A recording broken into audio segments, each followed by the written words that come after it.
workshop and the round table, I would like to kindly remind you, if you haven't done this yet, to sign the paper for the recording. And please, Florian. Yes, great. Good morning, everyone. So we begin this first session of the morning with the workshop session, and just a few words to explain the context. The three speakers you're about to hear were selected following a call for papers that came with a specific challenge for us. We invited them to engage with the theme of scaling the cosmos, and where possible to link their research directly to the instruments or the objects preserved within the Museo Galileo collection. So we must, however, express one regret regarding the scope of this morning's session. We had initially planned to include the voices of early career researchers working on the contemporary world. Unfortunately, due to a series of last-minute cancellations, and specifically affecting young American colleagues who were constrained by visa restriction, we are unable to present those perspectives today. Nevertheless, we are fully confident that our three selected laureates will provide us with ample and rich material. So we have shared their text with you in advance, and we hope some of you have had the opportunity to read them. So this presentation will be concise, ranging from 10 to 15 minutes each.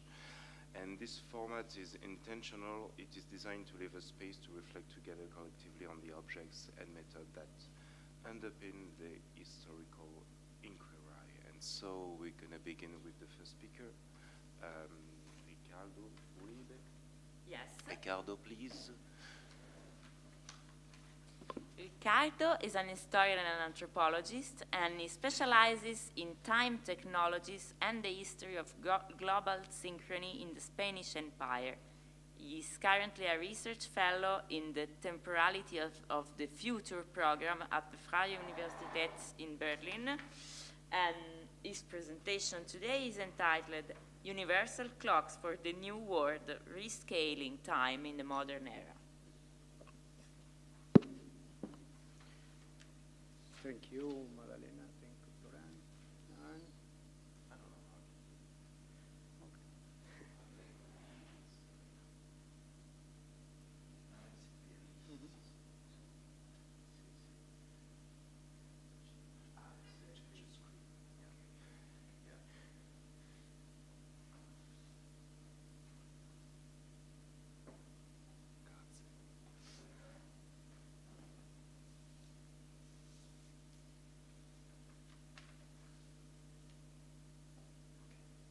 Change it here.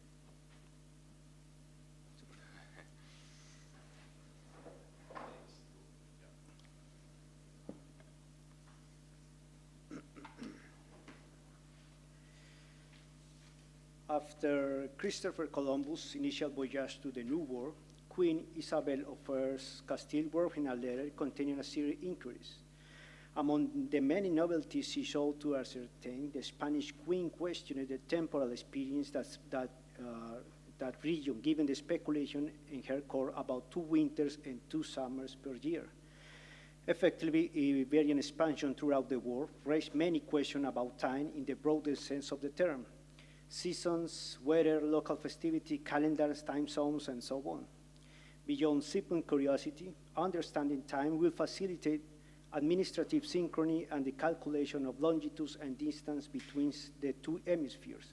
Historiography of this period has focused on the challenge and changes entailed by the spatial dimension, particularly the cartographic reconfiguration. However, the new time scale and chronometric device have not been focal points of research.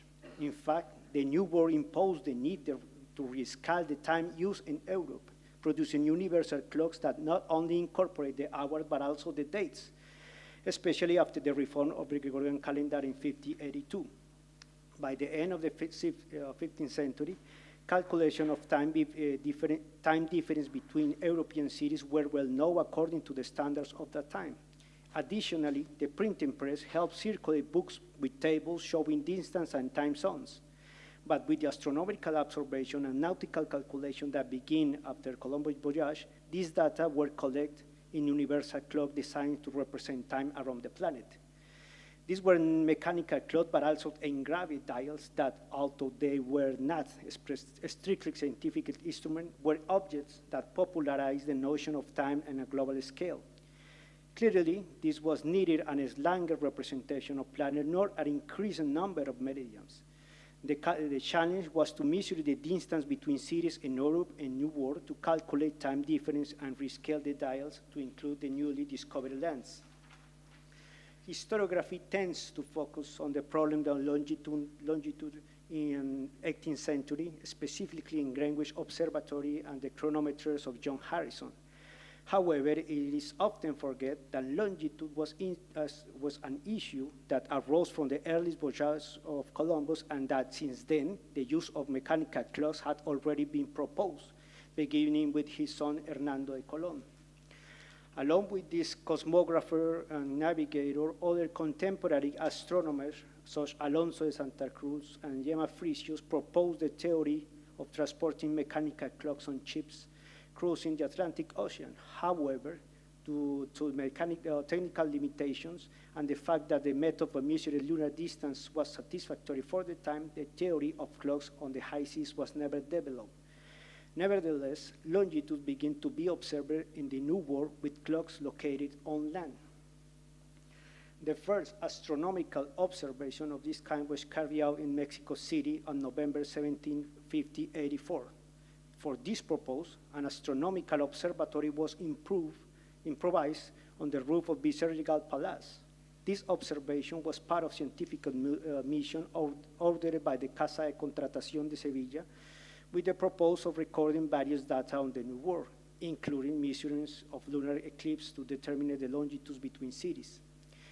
The instructions indicate how the lunar phenomenon should be recorded, the minimum number of people who should participate in order to reach a consensus of the observation, and the use of mechanical clocks as far as possible. The officials of the Viceregal Palace strictly followed the instruction, achieving a record that met European scientific requirements with hours and minutes. According to the report, the eclipse ended at exactly 7:27 p.m., thus concluding one of the most precise operations of this time to find the longitude. It might seem surprising that among the personnel responsible for this observation were indigenous clock makers using the machines. But if one looks the days of the first clock that existed in the cities of the New World, there is no room for doubt. The data indicate that the first clock installed outside Europe was in the Canary Islands during the Spanish conquest of the archipelago, and from there is spread to the viceroyalties of Peru and New Spain. In 1521, request to install a clock in Santa Maria la Antigua del Darién, now the border between Colombia and Panama, was approved, but the clock was never installed. This makes Mexico City the first capital in the New World to have a clock, closely followed by indigenous towns such as Teciutlán, Tlaxcala, and Tlatelolco.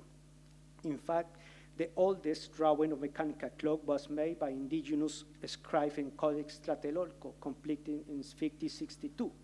It shows an indigenous nobleman sitting in the front of a clock with a bell, with coins on his head, which appear to be repaired.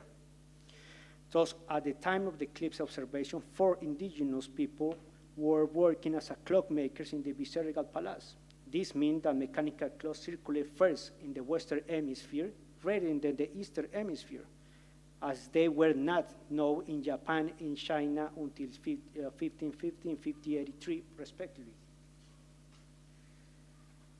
Another way in which the time on the other side of the world became known was through the introduction of the Christian calendar among the indigenous peoples, first the Julian and then the Gregorian calendar. It is known that shortly after Hernán Cortés arrived in the capital of Aztec Empire in 1519, Spaniards and indigenous scribes and translators began to exchange and cover dates. All this paved the way for the implementation of the Gregorian calendar, which took place in parallel in Catholic cities of Europe, long before Protestant lands and Asian empires.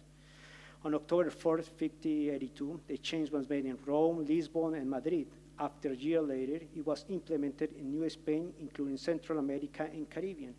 In 1584, the same thing happened in South America, and in the same time, the news reached Manila, Philippines, and the old cities and ports of Portuguese empires in Brazil, Africa, Arabia, India, China, and Japan.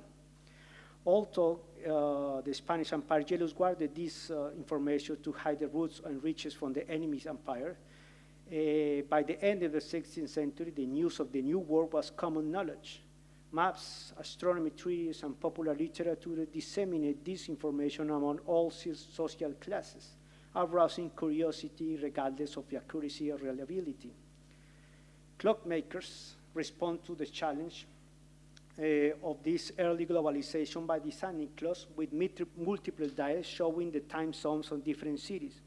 Perhaps the most ingenious of all of them was the German Andreas Gardner, mechanic to Prince Elector Frederick August I, who built a large clock based on geographical information in the maps printed in Nuremberg by Johann Baptist Hoffmann. The clock facing consists of a central disk that, when rotated, marked 24 hours, and 360 small dials showing the time difference between various places on the planet and local time, in this case, Dresden. It is not exactly a mechanical device that coordinates all the hands, but rather a graphic resource that consists of drawing and locating each of one according to its longitudinal position on Earth. These were clocks made of paper become popular in the 18th century due to the low prices and the easy with which they allowed the user to check the time word. Pablo Minguet et al., a prolific engraver from Madrid with a passion for mechanical crafts, sold a universal clock to tell the time anywhere in the world. The poster containing an engraving represents the circumference of the Earth with its respective meridians, and each of them were located in the most relevant cities. Of the 360 degrees, 195 were occupied by the Spanish Empire, so they really could check the time around the world briefly and, with a simple mathematical exercise, add or subtract time difference. The Medici collection includes a dial house in a round ivory case with the old and new words painted on it. The lower part of the case has a sliding pin to adjust different degrees and a crossbar that acts as a gnomon, making a portable sundial on which the 24 hours of the two hemispheres can be calculated. On the other hand, astronomer and scientific instrument maker Antonio Santucci dedicated an 8-page printed libretto with a circular engraving to Christina of Lorraine. The illustrated folio could be detached from the booklet and hung on a board, wall, or book covers to put the examples contained in the booklet into practice. These types of drawings, composed of concentric circles, were known as wheels of perpetual calendars and were used to calculate the days in different years over the several decades, even the centuries. The most striking feature of this object is the final part of the cartoon, which indicate that the calculation begins with the new reform that is based on the Gregorian calendar. It is estimated that the print was made around 1590, 8 years after the introduction of the new calendar, which was enough time for the news to reach the Medici household. However, the city of Florence did not adopt the Gregorian calendar until 1750. So this work by Antonio Santucci can be interpreted as a gesture to synchronize Christine of Lorraine and her family with the rest of Europe and the Western Hemisphere. After all, it is well known that Antonio Santucci worked for the King Philip II of Spain, and Florence was up to date with the last news from the New World. Another print of the same type, but this time published in Mexico in 1773, summarized the process of rescaling time that began in 1492.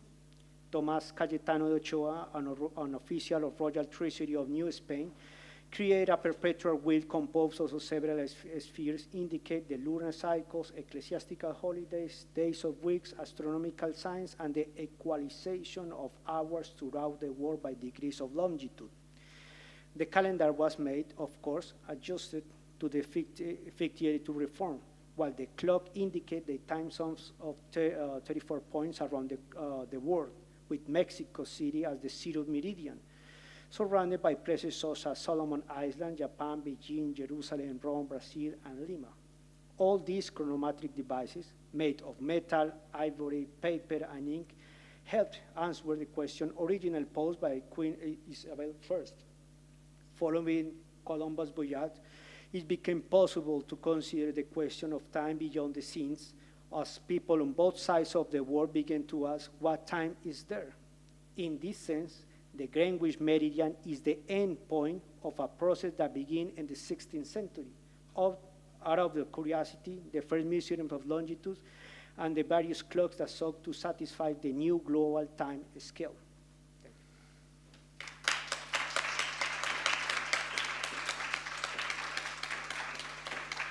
So thank you very much, Ricardo. Maybe it's better if we have the discussion just after the paper, because otherwise it could be maybe a bit more complicated.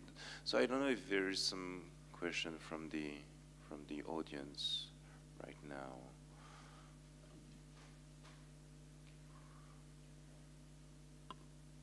Maybe I have, yeah. I'm sorry, I was late, and I enjoyed so much the energy. But just an insane curiosity of mine. At the beginning, did you add any idea of the models which were followed by those calendars?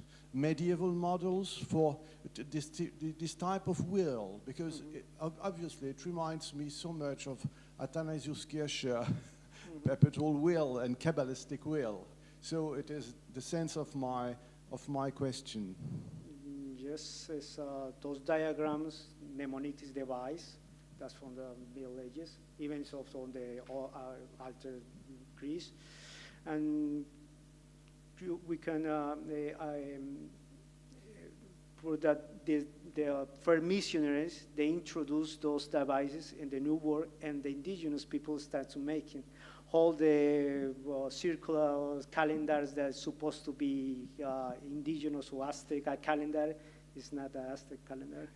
It's a medieval circles, and they are not calendars. They're just representation of the time. No? You can use it like a camera. It's too complicated to use it for each day.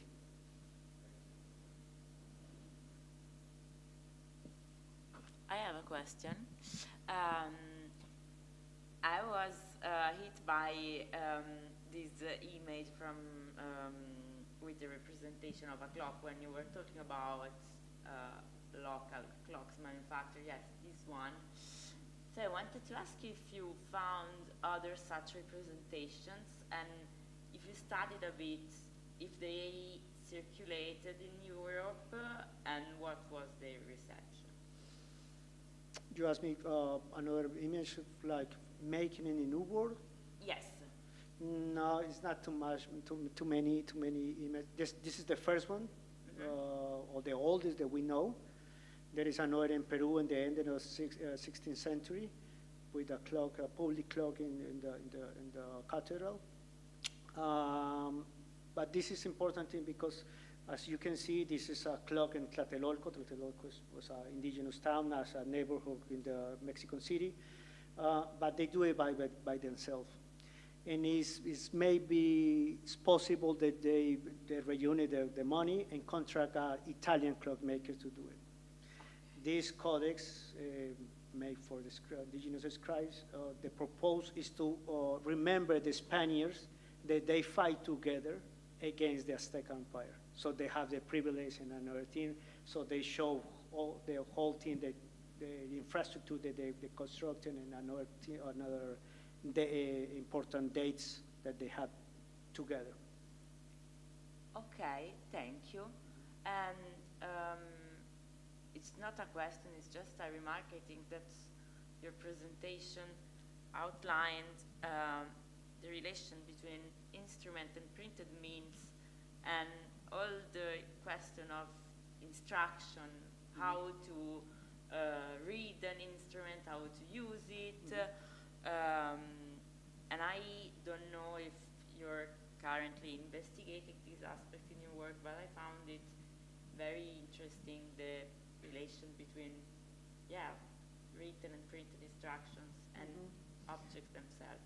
So 5 years before this eclipse, this observation make it, they send them from Spain some printer's instruction and how to do these diagrams and when the eclipse will occur. So whole instruction, how many people, and all type of precisely instructions. Like I said right here in the bottom, this is a different observation from different people at the same time in Mexico City. Okay, thanks. Yeah, I also have a question, Ricardo. You speak about many clocks, but do we know the size of them? Were they public clocks? Were they on church, on public buildings? On where were they? This is huge, that one This right is- here. Yeah. Maybe 3.5 meters. Oh, okay. Maybe Wow. around it. It's in Dresden Museum. So you can But- see clearly all the dials, or Yeah, but depends. They are 3 quite small. centimeters. Yeah. And this one is small, no? Like 4 centimeters. There's a pocket in some Yeah. dial. So basically, the change in the size, we scale the time. We cannot take like accuracy instruments, but it's close to, no? It's close to make a idea what is the time on the other side. Let's make like this one right here, this poster paper sheet, like 40 centimeters. And this one is really good. I mean, the precision, the quality of the print is really good, so you can read all the cities around the planet. And do you know if they also make sundials? Sundials. Sundials. Yeah. Yeah, but the problem with the sundial is you cannot do it around the world because it depends on the inclination of the sun and not. But maybe this is the closest that Yeah. I can show it. Yeah. Right. Great. Any other questions or remarks?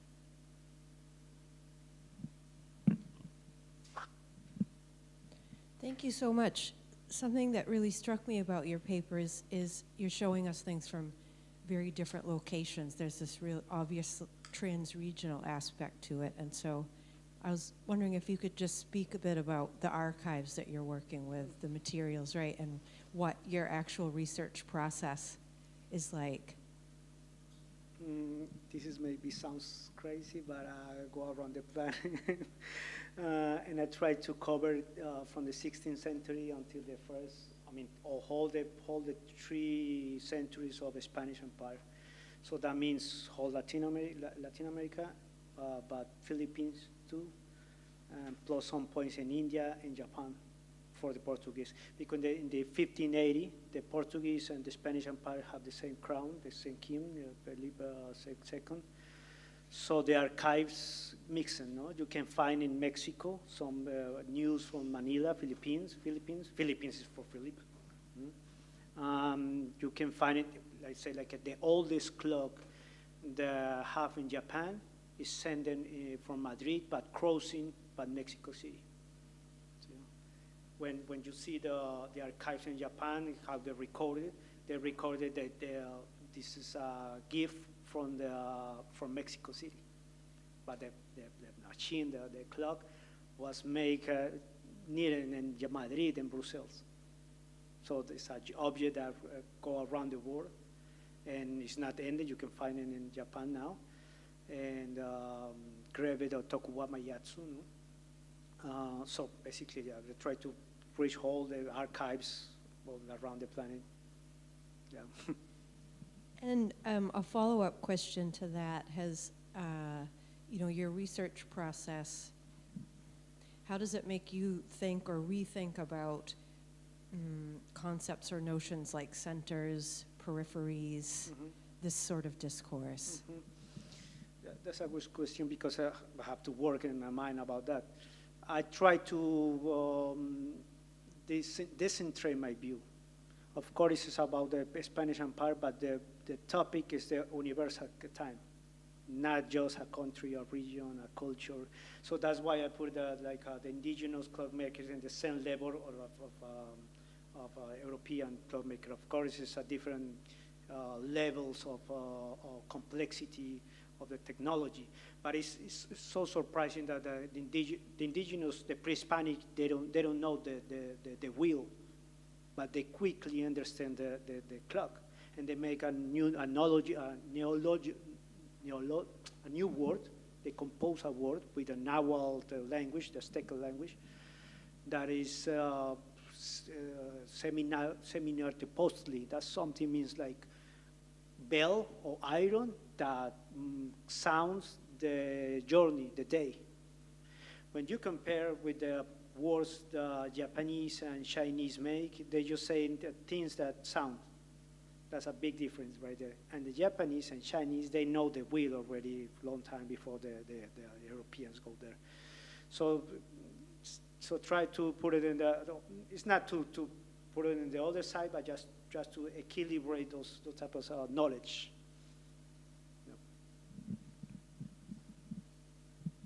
So thank you very much, Ricardo, for your talk. Thank you.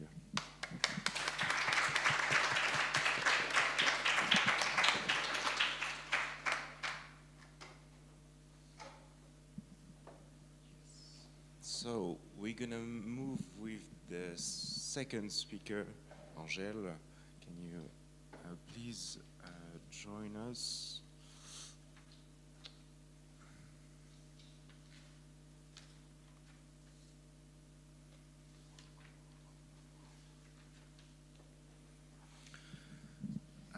So Angèle Tans is an associate member of the ICSA Research Center at University Paris 1 Panthéon-Sorbonne. In 2021, she defended a dissertation entitled Le corps précipité, chute et châtiment dans l'art européen de la première modernité, The Falling Body, Fall and Punishment in Early Modern European Art, which will be soon published by De Gruyter. She was recently a postdoctoral researcher at the Université de Caen, Normandy, has taught Renaissance art history in Paris, Fribourg, and also Angers. From December 25, she will carry out one-year postdoctoral research on rainbows in Renaissance Wonder Collection books as part of the project Celestial Spectacles at the CNRS Saint-André-Chastel. And so thank you very much, Angèle. Thanks to you for inviting me to present a research in the Scaling the Cosmos conference. I'm very happy to talk about today to talk about a picture, an engraving that I have been confronted to for many years, and it's typically the kind of artwork that I didn't want first to study because of the complexity of its iconography and the scarce scholarly studies about it. But this is, I think, the occasion for me now to talk about Sigismondo Fanti's title page, which is commonly attributed to Baldassare Peruzzi, and for this talk, I'm going to agree with this attribution. But I have to say that it is always something, that it is still something very debated today. Following the tradition of Renaissance fortune-telling games, Sigismondo Fanti's Triunfo di Fortuna, printed in 1526 and reprinted 1 year later, promises to illuminate the future by calling upon fortune. It is dedicated to Pope Clement VII, Giuliano de' Medici. Sigismondo Fanti is an astrologer and mathematician from Ferrara. What does his game consist of? The player chooses a question, domanda, among the 72 questions made up by Fanti. When should I build a palace, go to war, or does my lover really love me? To find out, Fortuna leads the seeker from Italian houses to wheels, from wheels to spheres, until one of the numerous astrologers and sibylls at the end of the book delivers him an answer.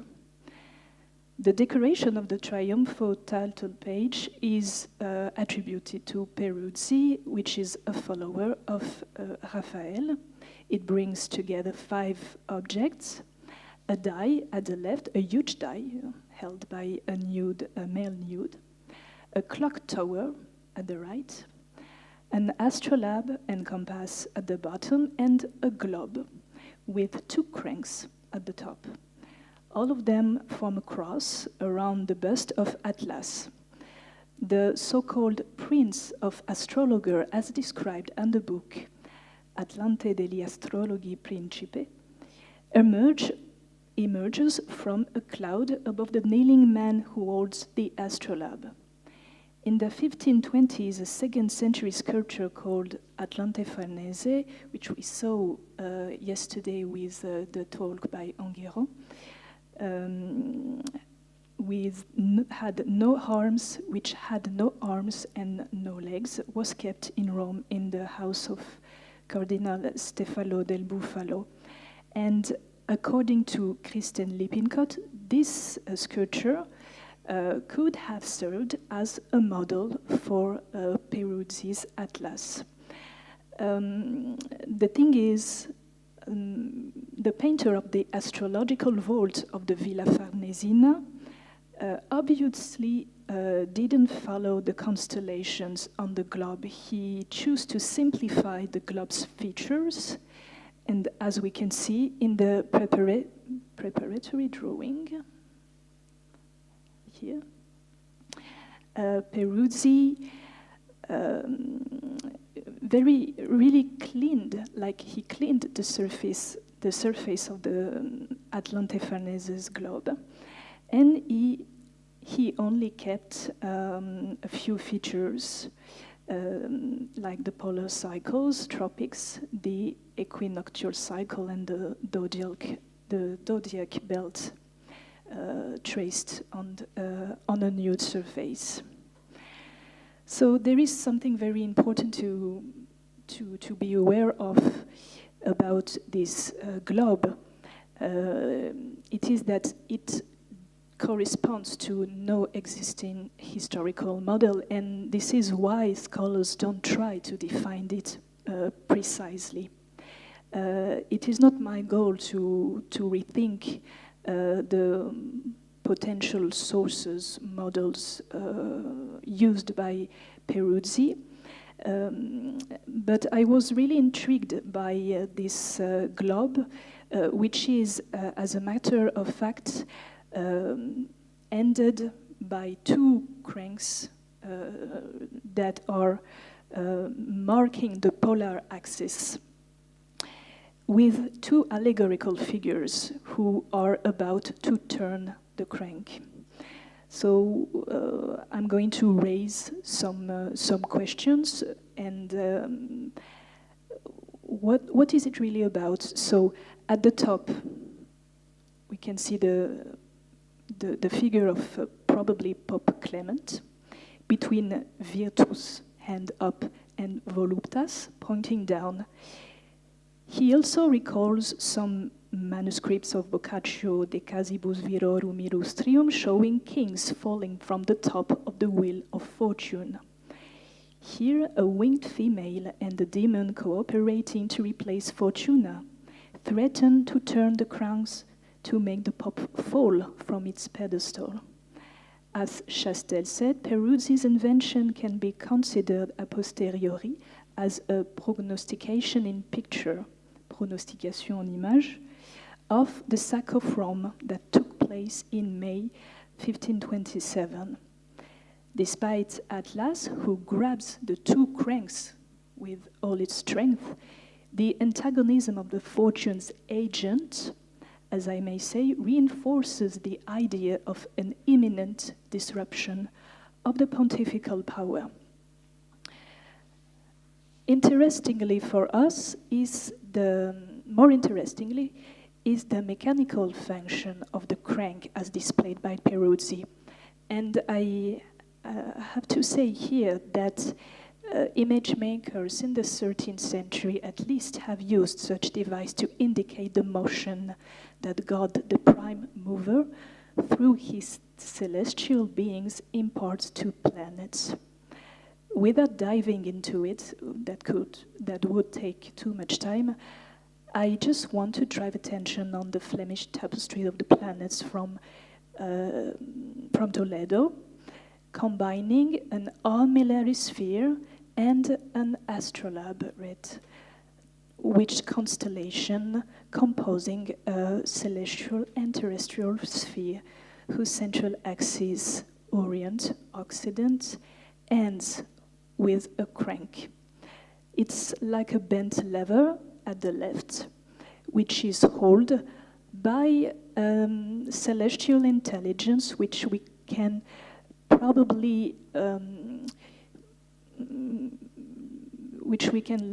bound probably with the Thomasian theory of celestial intelligence as planet movers.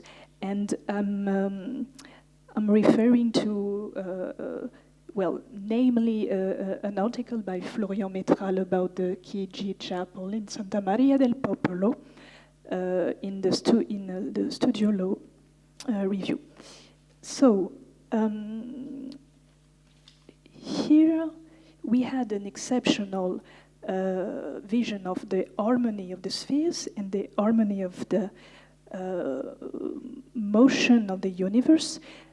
But there is also, we have to remember that there is also cranks on three-dimensional models of the universe, and we saw it 2 days ago in the Museo Galileo with, by instance, the Santucci cosmological model. I won't talk about it too much because we already see it, but we have to remind that there was indeed Maniglia mentioned in the inventory of the Guardaroba Medicea,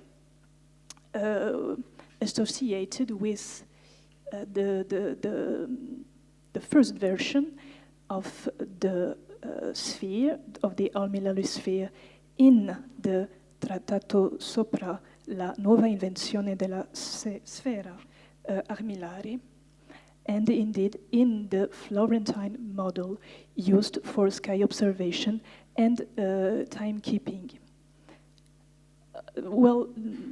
Only on the contrary, this kind of model, we saw it, is made for the celebration of the Grand Duca de' Medici and the Medici dynasty.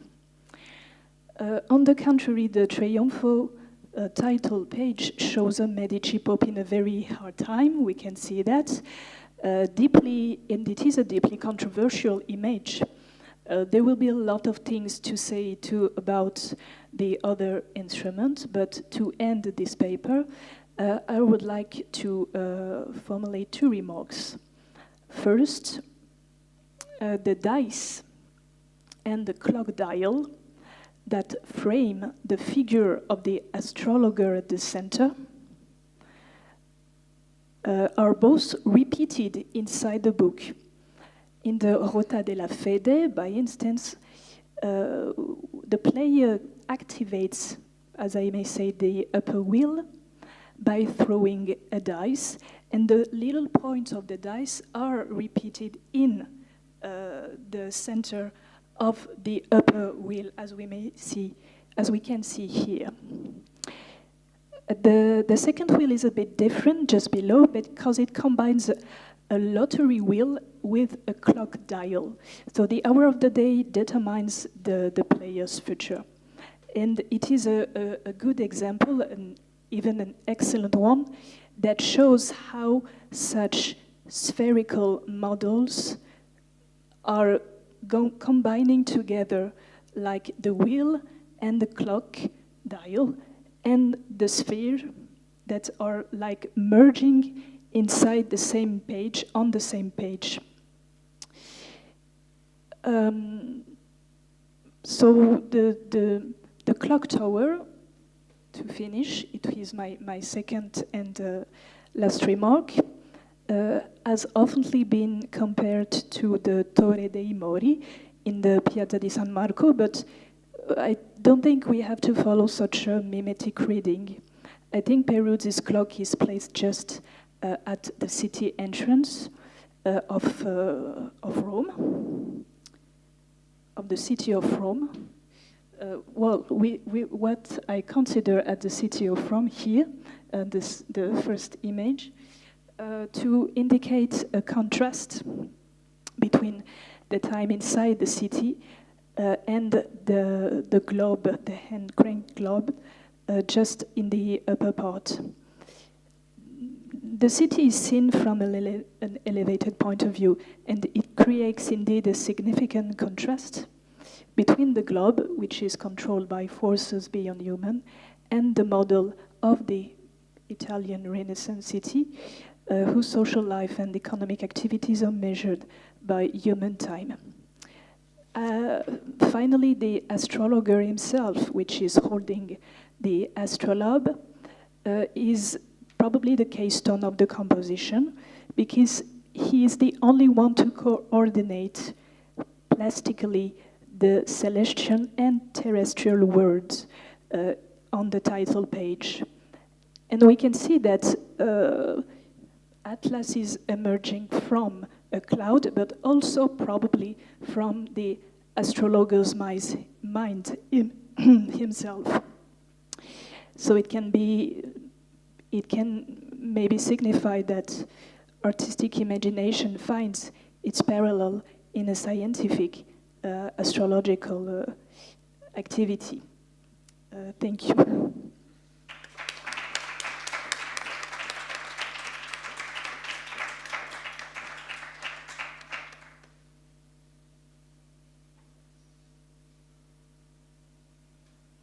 Do you have any question for Angèle?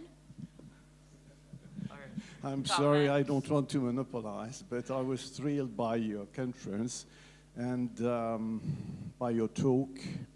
You are speaking of forces above the human. Are you sure of that? Because if you pay attention, and of course you have paid attention much more than me, the two matters of the sphere are voluptas and virtus, which usually are not considered to be causes of cosmic forces or causes of cosmic movement. They are neither angel nor demon, they are human virtue or human vices. So there is a sort of ethic or moral view in this engraving, and if you make the connection with the tower with the clock, it reminds us much of the Horologium Sapientiae, l'horloge des princes. Et l'horloge des princes, c'est l'horloge des vertus et des vices des princes. Excuse me, I'm following you. Since we are French, I was... you catch my point? Yes. The problem is the causality of the sphere. It is not a type of cosmic causality above the human. It is typically a human frame of mind and a human moral, which is represented and framed as a cosmic symbolism. This is the clue of I suppose, this is my problem, and this is the sense of my question. Yeah, about virtues and voluptas, we have to say that there are 4 allegories, not 2. So between the Pope, we don't see it here. But here the 2 little female figures between the Pope that are seated between him. I think they are the true virtues and voluptas. And I was not aware, as you said, of the connection between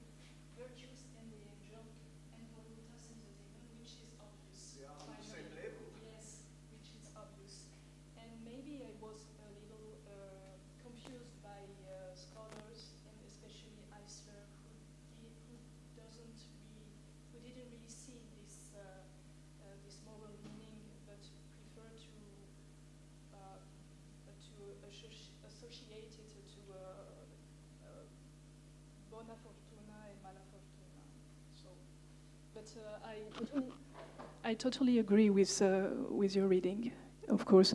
And about the horloge of the prince, it's probably my my lack of knowledge about it, but I didn't.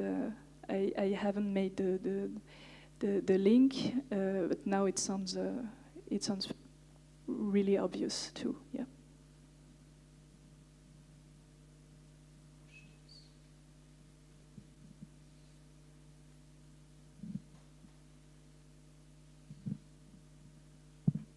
Hello, and thank you.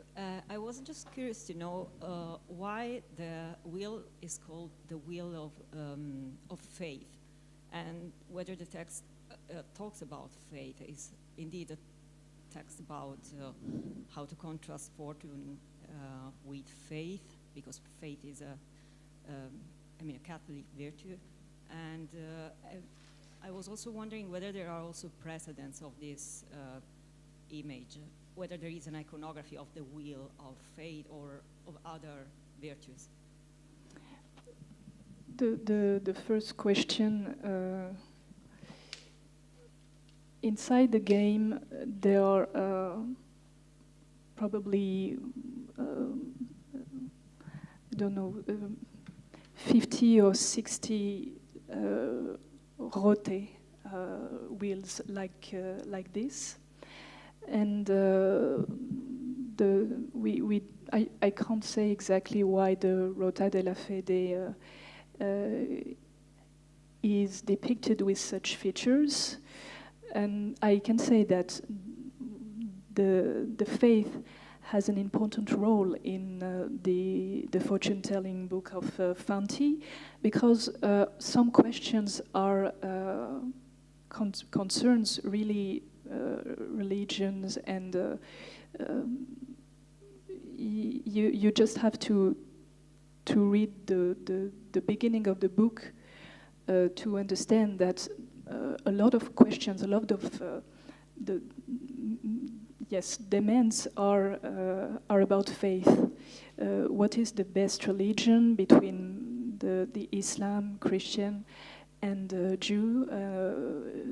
Will I have a place in paradise? These kind of questions are very, very strong in the book. So the Ruota della Fede is one of the steps in the journey of the player. And for the second question, there is no typical iconography of the wheel of faith. I don't think so.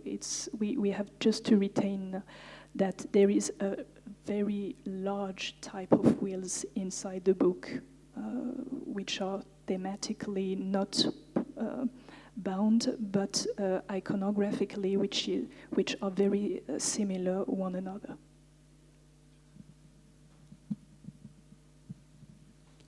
A question about the city.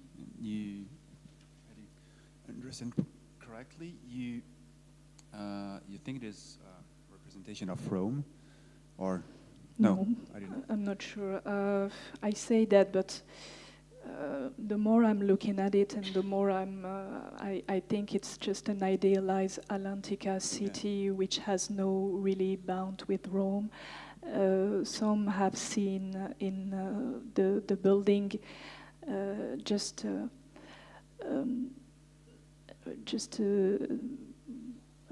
view of the Pantheon, but it has no. I can't argue that. I'm not agree with that. So it's just an idealized city. The thing is, Peruzzi worked in Rome, so he was probably inspired by it. And right. it is the Pope. But Sigismondo Fanti is Ferrarese. Yes. And the relation between Ferrara and the church is quite difficult during this period. So I was wondering if there is something about the political position also. No statement in a way against the Pope.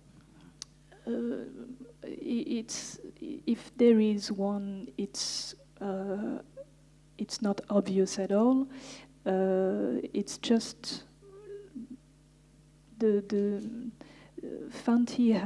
We have no document about him. We don't know exactly for who he worked.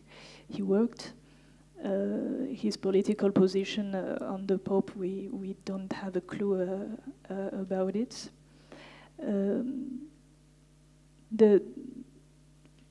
The invention, the title page invention, has no direct link with Fanti. Fanti and Baldassare Peruzzi, they didn't know each other. Fanti probably took Peruzzi invention, but to engrave it for the Triunfo, but there was probably no connection between them. So I don't know exactly what was his position, his political position.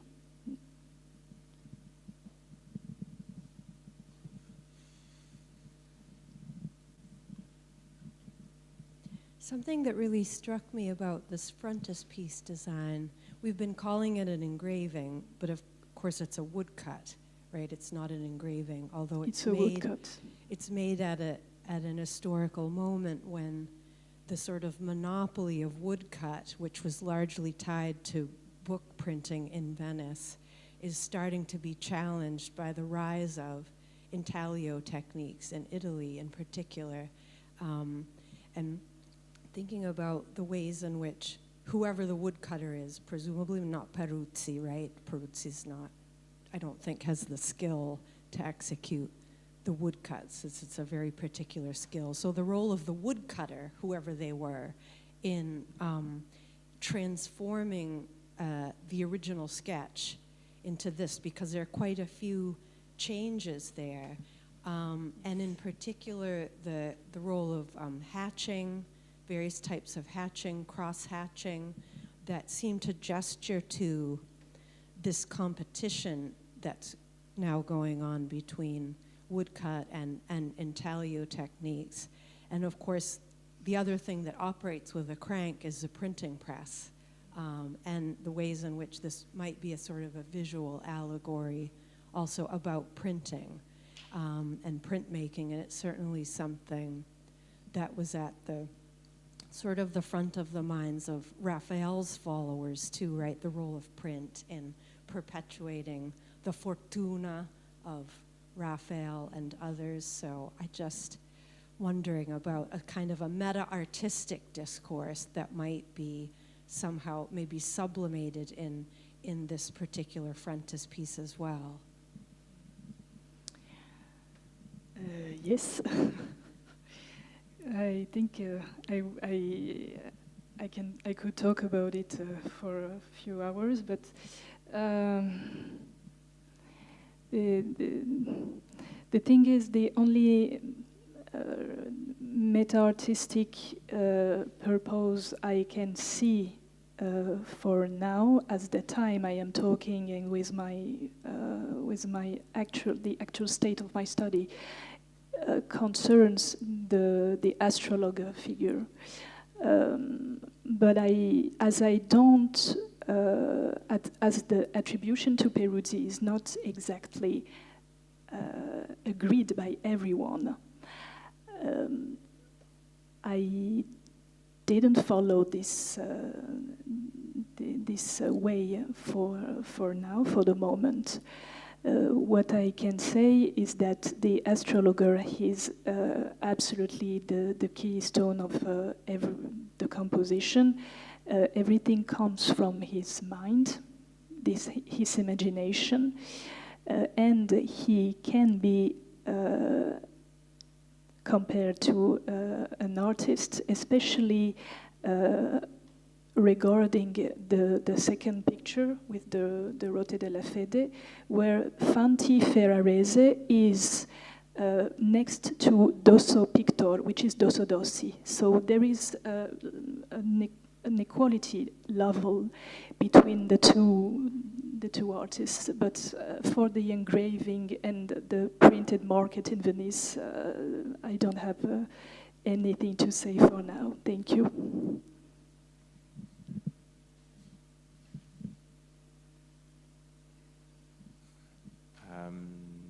Yes, I also have maybe two remarks on your talk, and thank you. I was also struck by the opposition between the tower clock and the dice, because it's very two different things. I mean, clock's supposed to be the regulation, the precision. Dice is the opposite. So how do you manage this?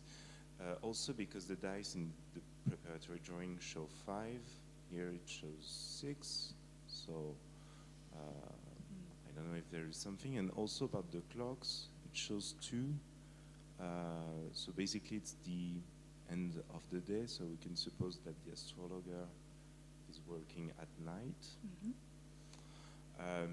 And also it used to link the clock to the demon or the diabolic figure, because he's just up to the bell.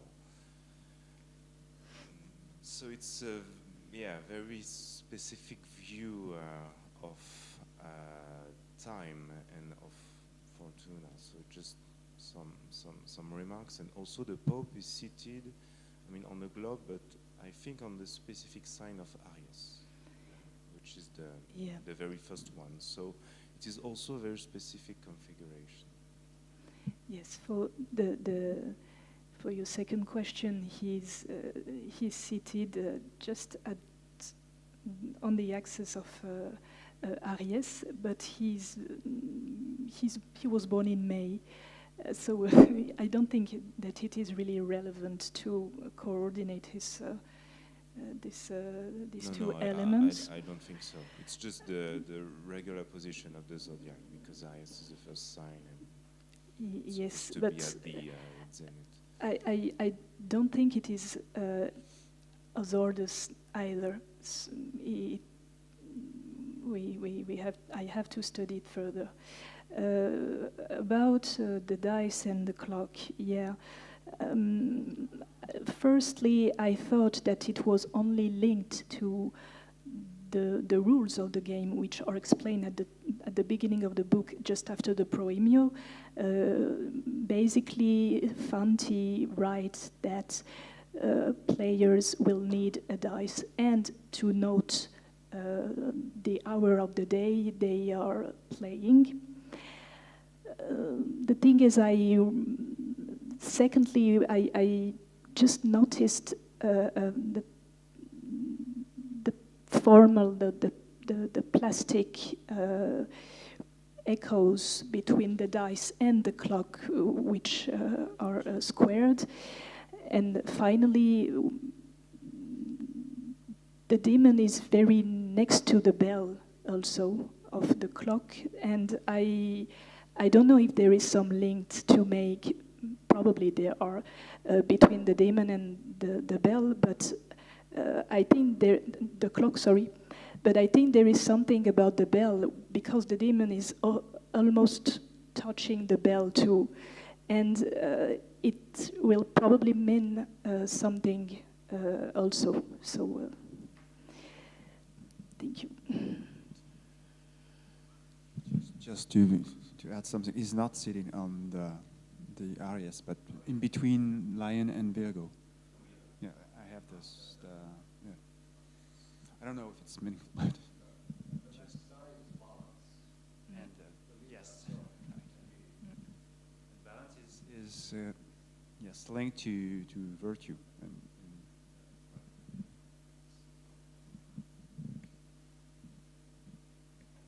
Okay, if there are no other questions, thank you, Angèle.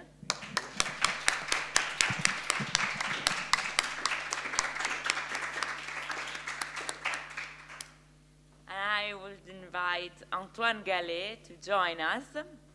Antoine is a postdoctoral researcher in early modern art history at the University of Lausanne, where he explores the emergence of discourses on painting in early 17th century France. He received his PhD in art history and the history of science in 2021 and subsequently held postdoctoral fellowships at the Cohn Institute for the History of Philosophy of Science and Ideas at Tel Aviv University and the Zentralinstitut für Kunstgeschichte in Munich. His research explores the intersections of art, science, and literature in 17th and 18th century France.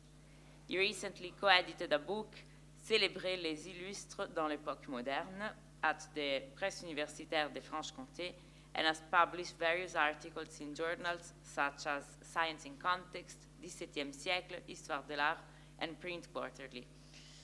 And his communication today is entitled Making the Heavens Tangible, Late 17th Century Attempts to Represent the Cosmos in a Very Similar Way. Thank you very much, Maddalena. Thank you to both of you for enabling me to present this idea. It's not even an ongoing project, it's just a kind of idea that I had with the material that I uncovered during my thesis. So nowadays we are kind of used to this, let's say, very similar depictions of the solar system or the cosmos. They are always present in websites, books, articles on popular astronomy. So my initial question was very basic and naive. How did this kind of image emerge and why? Of course, this is far from a complete narrative that I want to present here. I'm rather interested in the way a new kind of image emerged in the late 17th century, departing from what I consider traditional Renaissance representation, which are either symbolic, we had many examples during these 2 days, diagrammatic or mechanical, that is modeled on armillary spheres, for example. I will just focus on a series of images that I think could illustrate this shift. So this is actually really an idea, and I'm very happy to hear your thoughts, comments, and criticism if we still have time for that. And before we examine this example, it seems necessary to clarify what I mean by very similar here. It is rather a convenient term, and it does not imply any genuine connection with truth or even reality. I consider astronomical images to be very similar, or partly very similar. You'll see as soon as they begin to integrate some pictorial techniques that have been developed by painters to kind of make pictures that match better the visual perception of the world. Hence, there is absolutely no absolute definition of what a very similar depiction of the cosmos is, but I believe it is possible to identify a few significant features based on this kind of images. So the first one is celestial bodies as tangible objects. So the planets and the suns are not mere dots or abstract symbols. They are depicted as small spheres, sometimes even with distinctive surface features. Second one is perspective. The solar system is shown from a tangible, concrete viewpoint rather than an idealized one, which implies the use of perspective. Lighting, the light is shown as coming from a defined source, for example, the sun, and the planets are shaded accordingly, and scale, there is an attempt to evoke the known proportions of the different celestial bodies and the distances between them. At this point, I have no images that gather all these four features, so what I will rather show is images that present some of these features, but not all of them. In this sense, very similar images is a kind of spectrum of the different kind of images. The idea for me now is to explore different ways by which astronomical pictures begin to diverge from a geometrico-symbolic mode of representation. I will focus on the case of Sébastien Leclerc because I think his case illustrates quite well the complexity of this phenomenon. Leclerc was one of the leading printmakers in 17th century France and also polymath engaged within some early Enlightenment circles. One of Leclerc's most celebrated prints, completed in 1698, shows an ideal academy gathering all the various arts and sciences. It shows the printmaker's awareness of various scientific practices, anatomy, mechanics, geography, heraldics, and astronomy with this diagrams which shows probably Mercury apparent retrograde motion following a conventional mode of representation that we can notably find in Galileo's dialogue on two world systems. At this time, Leclerc began to be genuinely interested in astronomical and cosmological matters. A few years later, in 1706, he published a treatise presenting a new world system that was intended to overcome what he regarded as the two major issues in geocentric and heliocentric systems. On the one hand, the apparent retrograde motion, on the other hand, the elliptical orbits of planets. Leclerc wanted a system that would be at the same time absolutely regular and which could match celestial appearances to a certain extent. Of course, it disregarded or ignored the much more complex geometry in Copernican and Ptolemaic models that we had the opportunity to see with Gunther yesterday. So his system is very simple. Neither the sun nor the earth should be at the center, but they both revolve around a central point. This will allow him to keep the circular orbits, which while still considering the variation in the distance between the sun and the earth. Ultimately, this should allow him to reconcile cosmology with the scripture, as explained in the subtitle Conforme à l'écriture sainte. In this context, Leclerc continued to use traditional diagrams, such as this one, showing the apparent retrograde motion of Mercury, but he also conceived other kinds of images. Some of them might seem quite similar, but they actually show genuine concern with scaling that is generally lacking in astronomical diagrams at this time. In the first one, Leclerc explains that the figure's purpose is to convey a certain idea of the size of the sun relative to the Earth, and he recognized that the proportions are still far from reality. The two other plates are about variation in angular distances, and here Leclerc also tried to evoke the genuine astronomical distances, even if it required him to engrave very tiny details.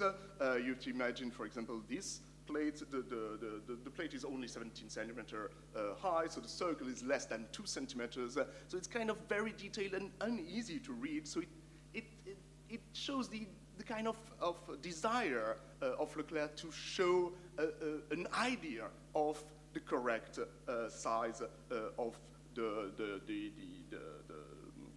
solar system. With such attention to scaling, Leclerc's work echoes that of another much more distinguished astronomer, Christian Huygens. In his Cosmotheoros, published a few years earlier in 1698, Huygens was eager to provide a reader with a sense of the actual size of celestial objects.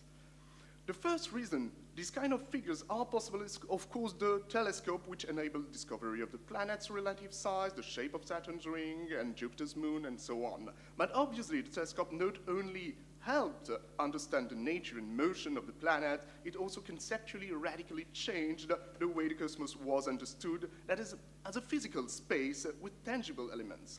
We've seen some example of this in George Strano's talk. Another striking example is Johannes Hevelius' Cometographia, where the physical appearances of the comets became a real subject of inquiry, partly detached from the modeling of the motion. Conceiving the cosmos as a physical, tangible space could also help conceive the idea of a tangible point of view. I think we are lacking some time, so I'll switch this part, but basically this first perspective representation I saw, and what I think is interesting is that there is a real emphasis on the scale through the means of perspective. What I wanted to point out is that there is a crucial issue when you're attempting to do a very similar representation of the cosmos. That is, if you want to depict celestial bodies and at the same time depict the correct distances between these bodies, I mean, you cannot really do it. We know that. So there is an impossibility to reconcile these two. But there is another kind of celestial object that does not raise this issue, namely vortices. In Cartesian cosmology, vortices were a convenient way to explain the motion of celestial bodies. While vortices clearly contributed to the physicalization of the cosmos, they do not necessarily imply very similar representation. For example, Descartes' figures of the much later and quite different plates by Nicolas Bion cannot be really considered very similar in through the criteria that I suggested. However, for Leclerc and others, vortices offer a new way of depicting the cosmos. Here, Leclerc's figure demonstrates how planetary vortices interacted with the solar system vortex. In the left one, he attempted to demonstrate that different orbital planes are due to the impact of planetary vortices on the larger solar vortex. And what I think is interesting with Leclerc's various ways of representing vortices is that they also spread into his artistic production. Here, for example, this plate representing vortices is used in this print as a way to symbolize astronomical research, the same way the diagram of Mercury's retrograde motion was used in the large print of the Academy of Arts and Sciences that I showed at the beginning. So comparison between these two pictures might show the shift in the images Leclerc thought would evoke astronomical research, a shift from a purely geometrical diagram to a more tangible representation. Another striking example of the representation of tangible cosmos is this little print, which is in the first page of Leclerc's book. Here, Leclerc integrated the representation of the vortices in a much more conventional way of representing God's environment, namely clouds. So it is possible that this conceptual model for this analogy is the spectacular plate of Fontenelle, Entretien sur la pureté des mondes, an image which also clearly is intended to show God's magnificence.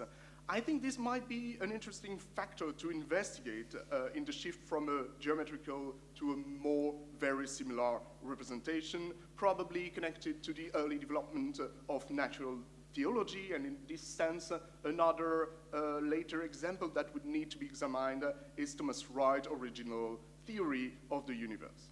To conclude, what I want to investigate is the development of a new kind of depiction of the cosmos, which is well illustrated, I think, in Leclerc's work, but is undoubtedly a wider phenomenon.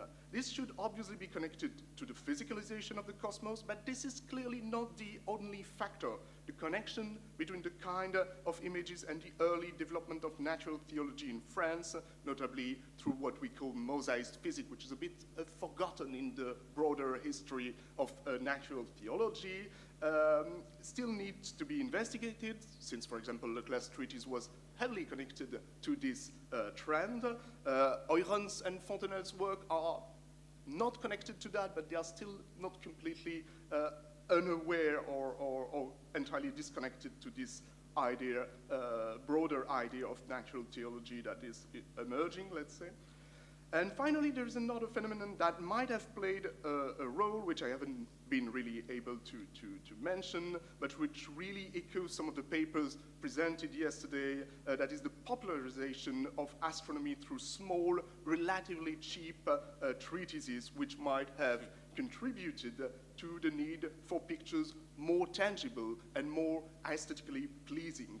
Fontenelle's Entretien is, of course, the most famous example, but it's far from being the only one. Leclerc was also part of it, as were the various translations of Euren's Cosmotheoros. And the fact that this very cheap, small Induodecimo book retains copies of the original figures indicates the value attributed to this new kind of depiction in the broader movement in France to popularize astronomy. Thank you very much.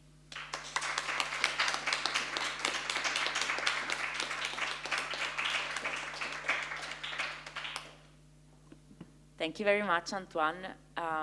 I actually have a question, if I can start. You spoke about verisimilarity, and you gave a clear explanation of what is it to you and how it is central to your work. And I would like to ask you how, if you think that, what came to my mind was the concept of objectivity as it has been developed recently in the history of scientific images. So how do you put together objectivity and verisimilarity? Well, I think after Das and Gallison's, there still is a whole history of objectivity to rewrite. So I'm kind of struggling to place this kind of images in this question, especially because they're model, which I'm very interested in. So it really echoes also my interest, but it's something that I really worked on, mostly related to natural history. So I don't really know how to reflect on that, but that's a really cool question. For which I have no answer right now, but I think it is really worth trying to point out. But what I really wanted to show is really something that is disconnected to this, well, I think disconnected to a large extent, at least, from a desire to be, let's say, objective, even in a more, let's say, truth to nature paradigm.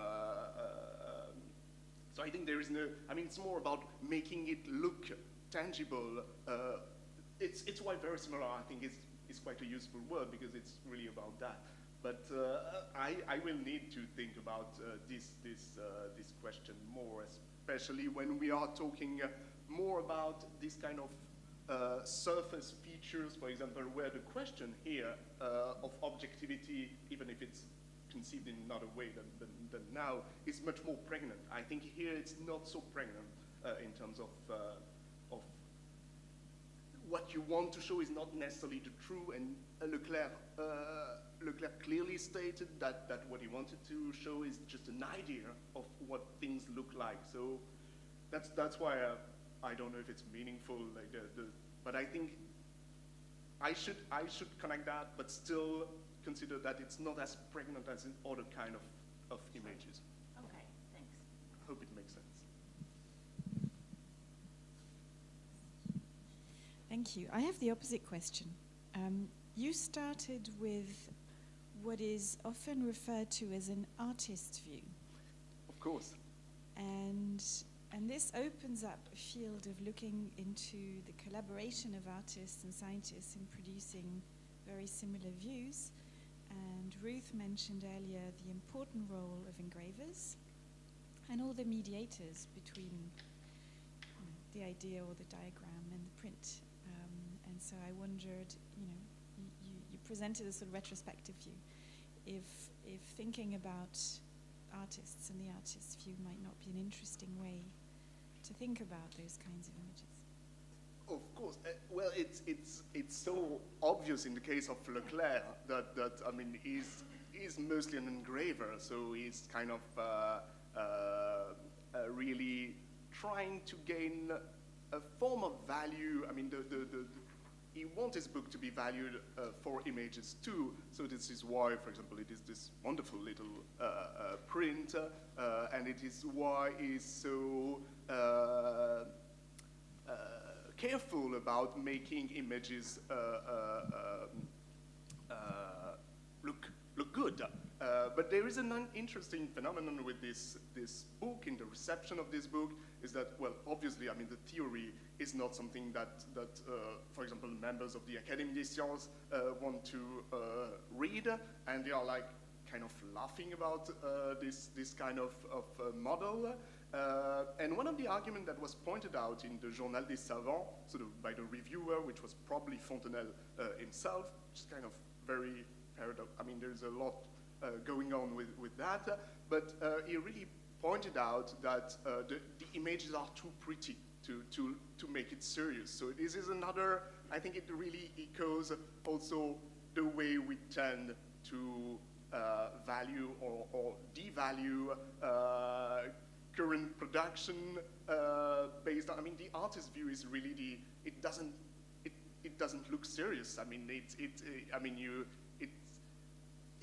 it's a kind of I mean, it's not that I find that it doesn't look serious, but it's something that is used. as far as I know, I don't read a lot of art journal in astronomy or astrophysics, but I believe there's not a lot of this kind of pictures, because this is not for the same kind of people. So there is, I think, already something that is going on with how serious should images be. And in another later treatise, Leclerc chose to do very much simpler, so it's another treatise on vision, but it chose to do much simpler pictures with woodcut, so in a kind of Cartesian, and even Descartes is a kind of problematic way, because the later illustrations are also a bit too beautiful, and it's also criticized at that time. So it's a whole story of how images should look to be considered serious. So I think, I didn't really answer your question, but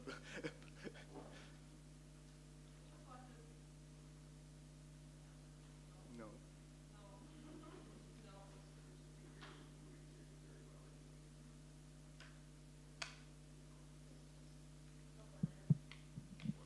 Okay.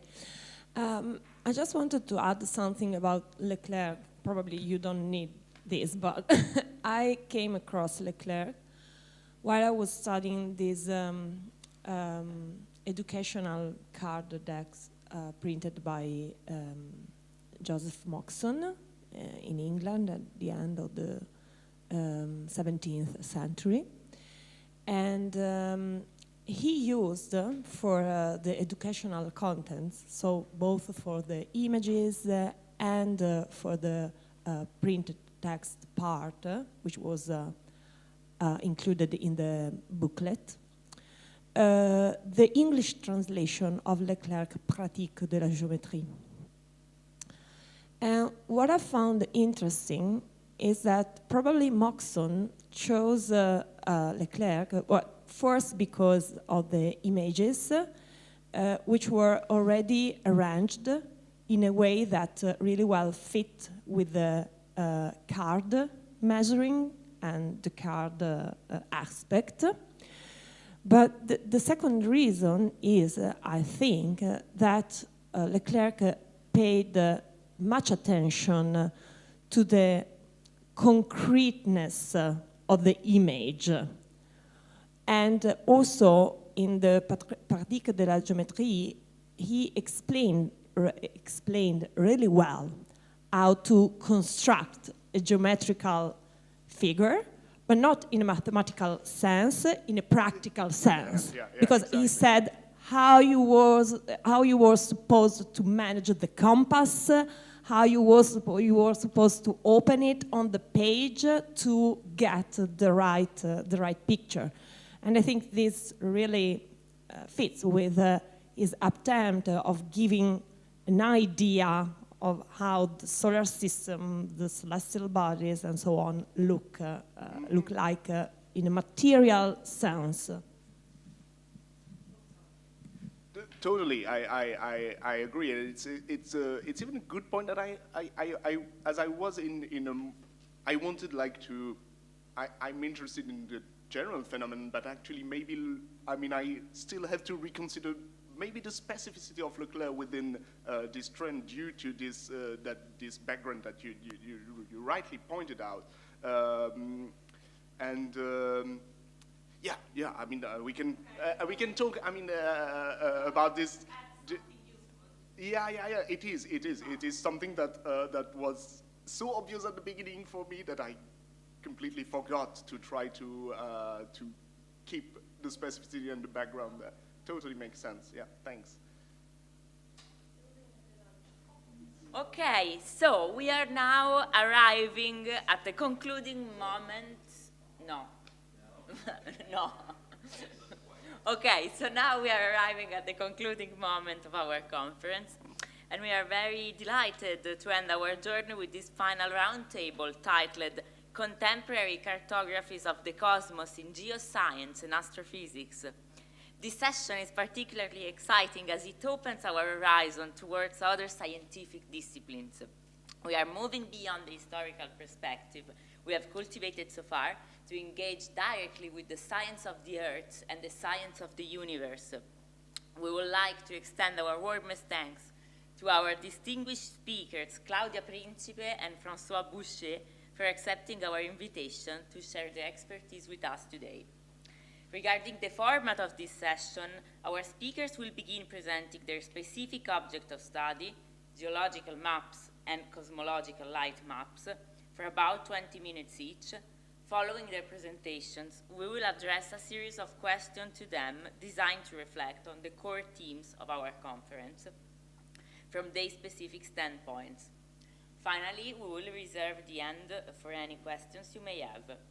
And we will now introduce each of them so you can better understand their work. Yes, so I am pleased to introduce Claudia Principe, who served as the researcher director at the Institute of Geosciences and Earth Resources of the CNR, il Consiglio Nazionale della Ricerca, of Pisa, yes, where she of Pisa, where she created the laboratories for archaeomagnetic measurements and microstratigraphic coring studies. Presently, she is research associated with the AGG-CNR and Vesuvius Observatory in Naples and is vice president of the Regional Natural Park of Migliarino, San Rossore, Massachusetts. Bello. Claudia is also a member of the INNHIGO from 1996. A research interest including the chronostratigraphy and geological mapping in volcanic areas for the evaluation of the volcanic azode, as well as the history of volcanology and geoarchaeology for the reconstruction of paleo-environment. She's also an author of more than 170 scientific articles and geological maps of several volcanoes.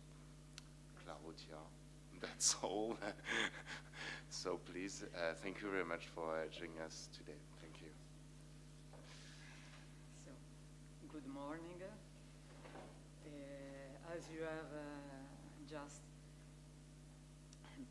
comprehended, I am something different than the platea that we have now here.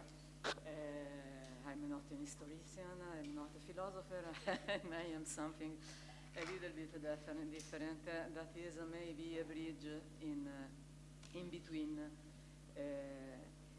the geological sciences and a part of the human sciences that is especially the use of the historical chronicles and the historical documents for describing the geological activity, in particular the volcanoes activity. This is why in Italy we have an enormous record of this historical accounts of volcanic activity of the Italian volcanoes. And these descriptions represent something that is the phenomenology, the timing of the volcanic activity, that give us something that is difficult to reconstruct by means of the normal methods of geology. And so I am a little bit, the definition that I use is always the same, a sort of bridge in between these different disciplines. In this case, now we have to rescale in our mind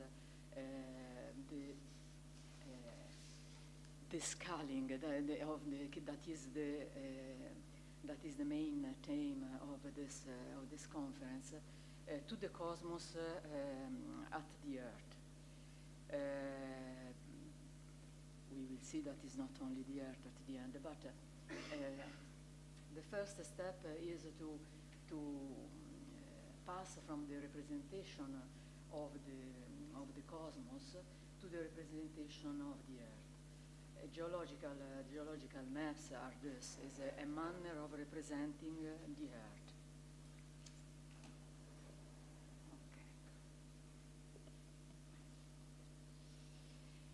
Okay. And the scaling in this case is something that is addressed to give reason of the different objective, the different scopus that the geological mapping have. I decided to make something difficult. Where is this? This one, okay. Yes, thank you. First of all, we have to consider some key terms that will be used as a background of this presentation. Is a very simple presentation because what is important to me is not is to take you in a road that go to some basic concept that make the difference in between the previous representation of the Earth and how now we intend the representation of the Earth. So, sorry for the simplicity, but I think that is good to proceed in this manner. So, the definition of the cosmos, you know very well, is something ordered. Opposed or not opposed to chaos, this is something of philosophy, but something ordered and is more than the so-called no world or ecumene.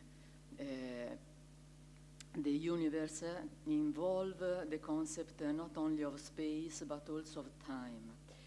And this is very important from a philosophical point of view and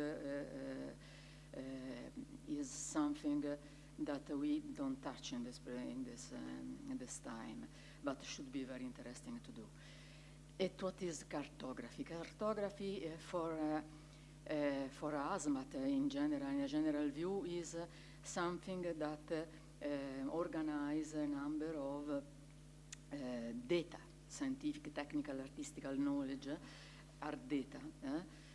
So is a truthful representation of information relating to the physical space we want to represent. Something that want to transfer what we intend as the truth in a cartographic representation, in something simplified, in an addressed representation. And this is the argument of the thematic maps. So maps we produce in geology, but not only, are always thematic maps. There is not the maps of everything, because this is our maps, no? The reality. So if we made a map, we want to simplify the reality we have perceived and represent in respect to some elements that are of interest for us. And this is very, very strictly related in geology to the scale of the map. So this is the reason for what I am here, because scaling the Earth, scaling, here I am. Geological maps are a problem of scale. You have to consider that in the new geological cartography of Italy, for instance, there are some rules for people working on this. The first one is at what scale you have to work, and giving us the data that will be represented in another scale, because this is the constraint of your work. If you work at a certain scale, you obtain certain results, if not other results. So this is particularly important to us. Allora, uno di qui e uno di qui. Okay. Starting from the beginning, our beginning, there are some representation of the no world. This is very famous. The first one we have that is something that is at the scale of one hand. And the purpose, as has been explained by the deciphering of the text that contained this the little map, is a celebratory purpose rather than a descriptive one. But this is the goal of this. So something made in the Babylonian times for describing the power, maybe, or any case, to have a synthesis of the importance of the, at that time, no word. Making a jump in the Roman times, we have other purposes and our kind of maps. So the cadastral maps that are specially designed for representing the territory is civil use. So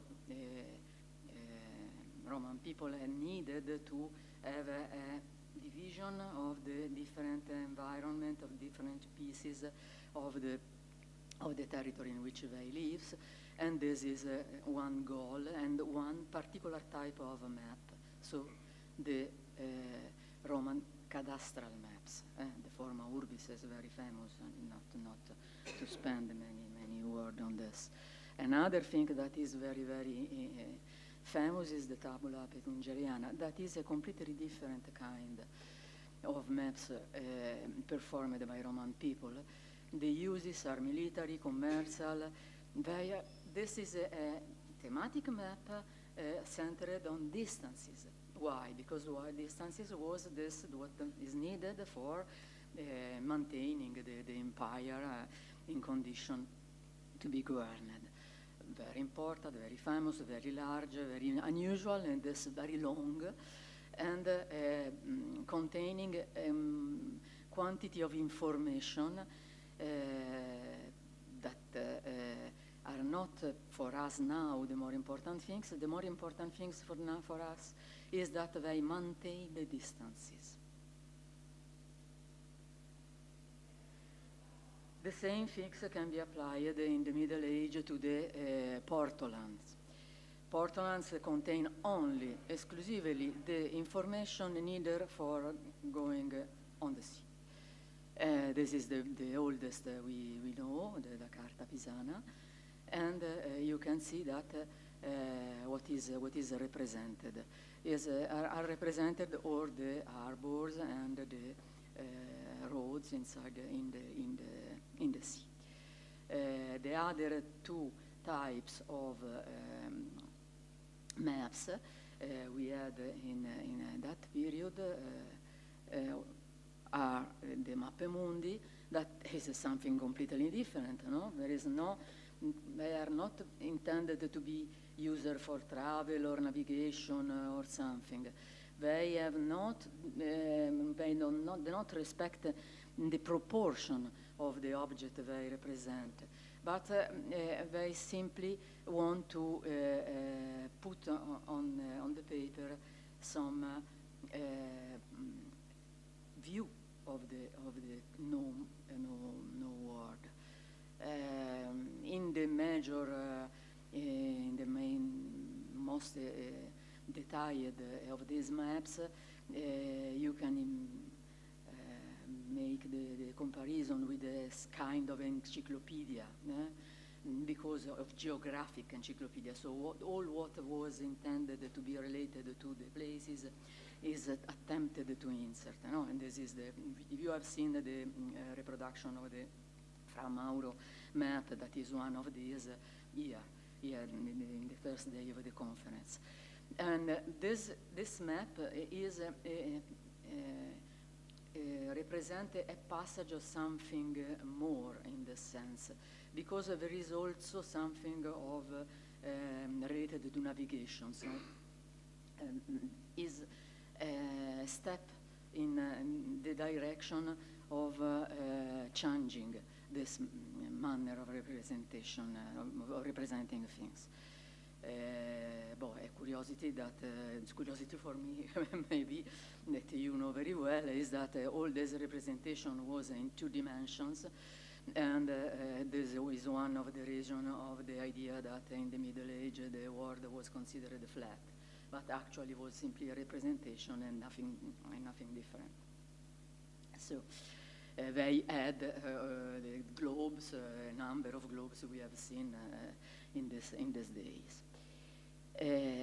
At this moment, we change a little bit, but in an important manner, the representation of the Earth. And the manner is to insert a geographical grid.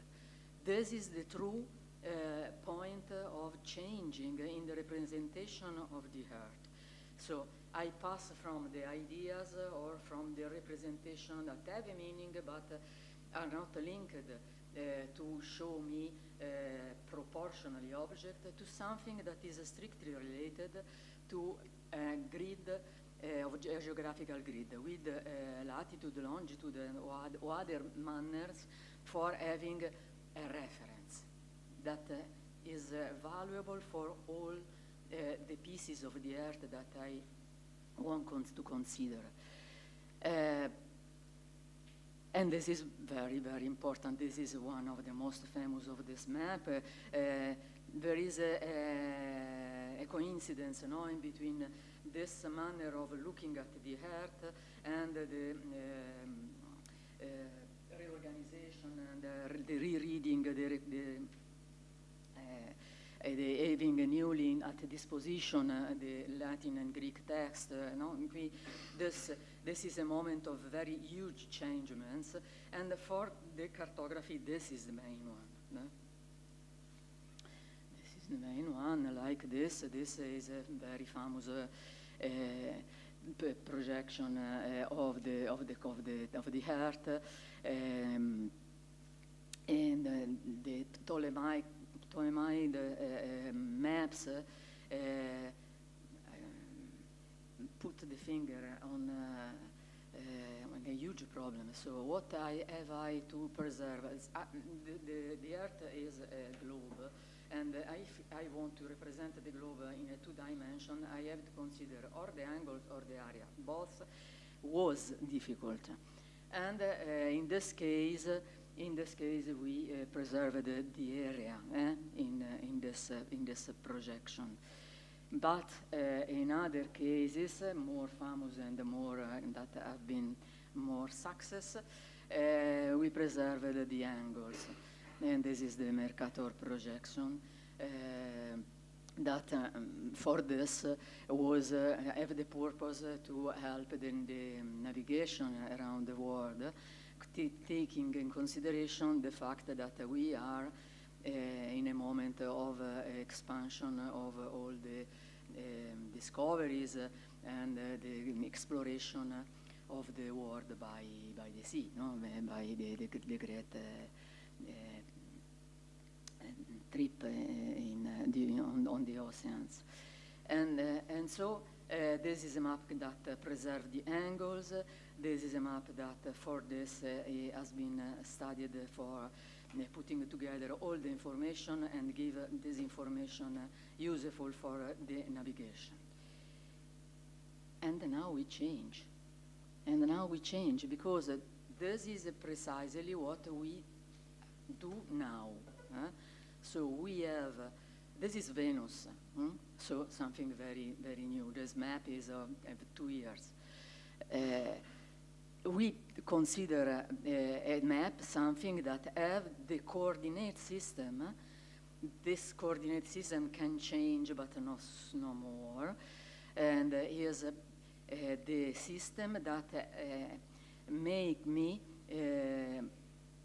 in condition to, you can see the little black rectangle here. This is the portion that is geologically mapped on the right. But the scale is different, but the coordinates are the same. So with the system of coordinates, I take one plate, this piece, this table, and I can position this in any scale I want. And consequently, I can represent this table with all the details or not details that I consider to be able for my study. But the position in the space of this object is defined. And this gives me free of a number of things. You can see here there are, this is a map, no? The big one is a map of the altitude of the surface of Venus. The other are photographs. And the other one is a geological map. With, you can see the yellow dots are vents, volcanic vents, positioned also in the places in which I have no photographs. Because in this representation, the photograph of this portion of the territory was not disposable. In other places, I have the photo of this territory, and so I can put on a representation the object that are have not a topographical base. This is the concept that has been welcome is the concept of topographical base, because we have other instruments now.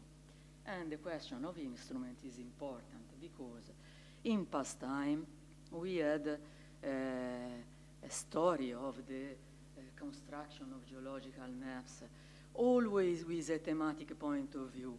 Mr. Smith performed the first one stratigraphic map of the world, of England, but of the world, that is based on stratigraphic criteria. He was interested to make clear that there is a manner of represent the Earth that have to consider the stratigraphic criterion. So what is down, what is at the bottom, what is at the top of a geological theory.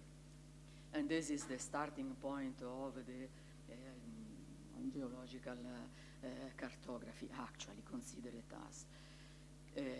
The age is 1815. From the other side, we have a geological map of Italy, a small scale, so that means that we have a restricted image of the territory, but it's very important from a political point of view. Why? Because it was the first times in which Italy was united after the 1861, and immediately started this effort by the scientists to make the whole Italy, to avoid to represent the boundaries in between the previous division in which politically Italy was. You remember perhaps when the first one astronaut looking at the Earth said, I see a globe without boundaries.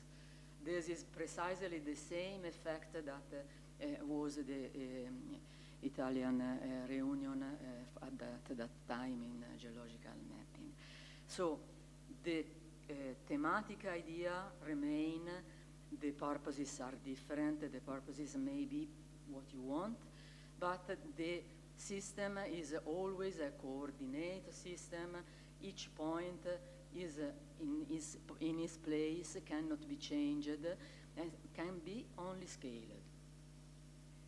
Only scaled. And this is the evidence. So this is the same place, is Vesuvius volcano. In 1794, an eruption destroyed 4 portion on 5 of the city of Torre del Greco. Is this maybe that you can see? You can see. This is the lava flow. This is mapped precisely in the same year, and this is a very wonderful map. I performed another more recently, and the eruption is this one. The scale is similar, and so no differences actually, if not in the meaning of the color and in the subdivision in the color. Things that came not before but after the geological mapping. But if you take the recent, as the 2005 is a recent geological map of Italy at the scale of 1,250,000 in respect to 1, you can see that this is enlargement. You can see that Vesuvius is represented only with the 2 colors, and I have no possibility to see the lava flow of the 94 and 94. Is this map wrong? No. This map is simply at a different scale. So what was important to me and to Mr. La Vega in the first two cases is to put in evidence the track the lava flow had in some period of the history of the volcano. What in the large map of Italy was important was the fact that in this portion of Italy I have the volcanoes. So both true, but the representation is completely different. And this is the future in some manner. So we exit from the Earth now.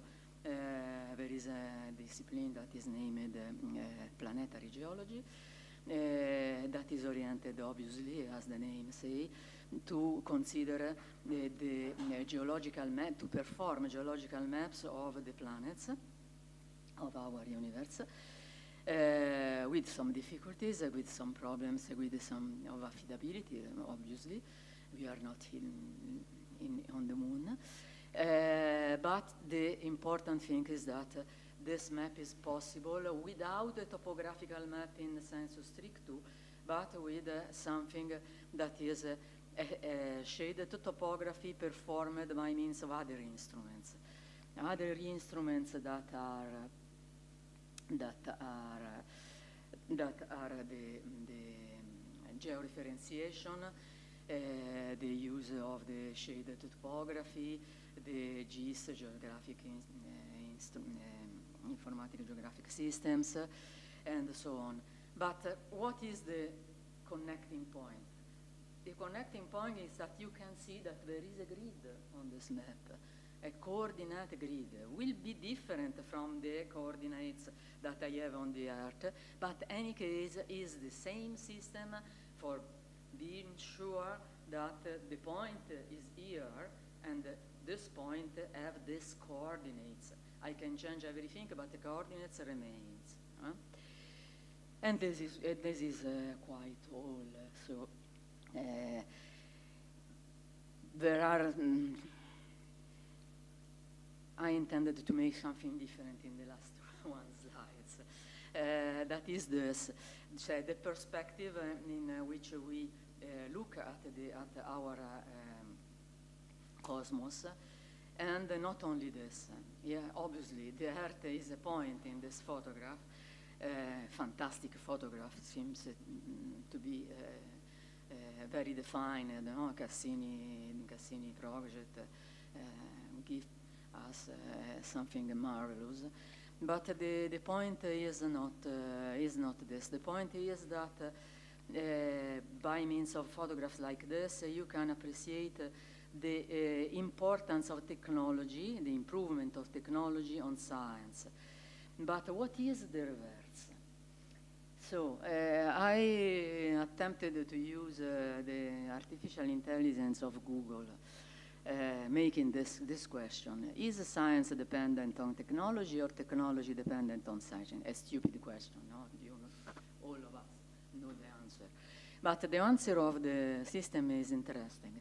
It's interesting because in the second paragraph you can see that the English version of Google said the scientific research uncovers principles and theories about the natural world, which are then used to solve practical problems and create a new technology. And versa vice, technology helps to make improvement in the scientific knowledge. But if you look at the Italian version, I found something that for me is very, very interesting. So in the same paragraph, the first one is identical paragraph. In the second paragraph, you can find a different phrase. So, yes, the scientific research study the natural world in order to comprehend is fundamental principle, generating knowledge, theoretical knowledge, and data. So, this is the truth, in my opinion, because science are data, are nothing more than data, than models, theory, ideas, even what you want. But the base, the fundamental of science are data, and the data can be produced better and better, increasing the technology, obviously. So I think, for finish my speech, that Mr. Galileo should be proud of us for this.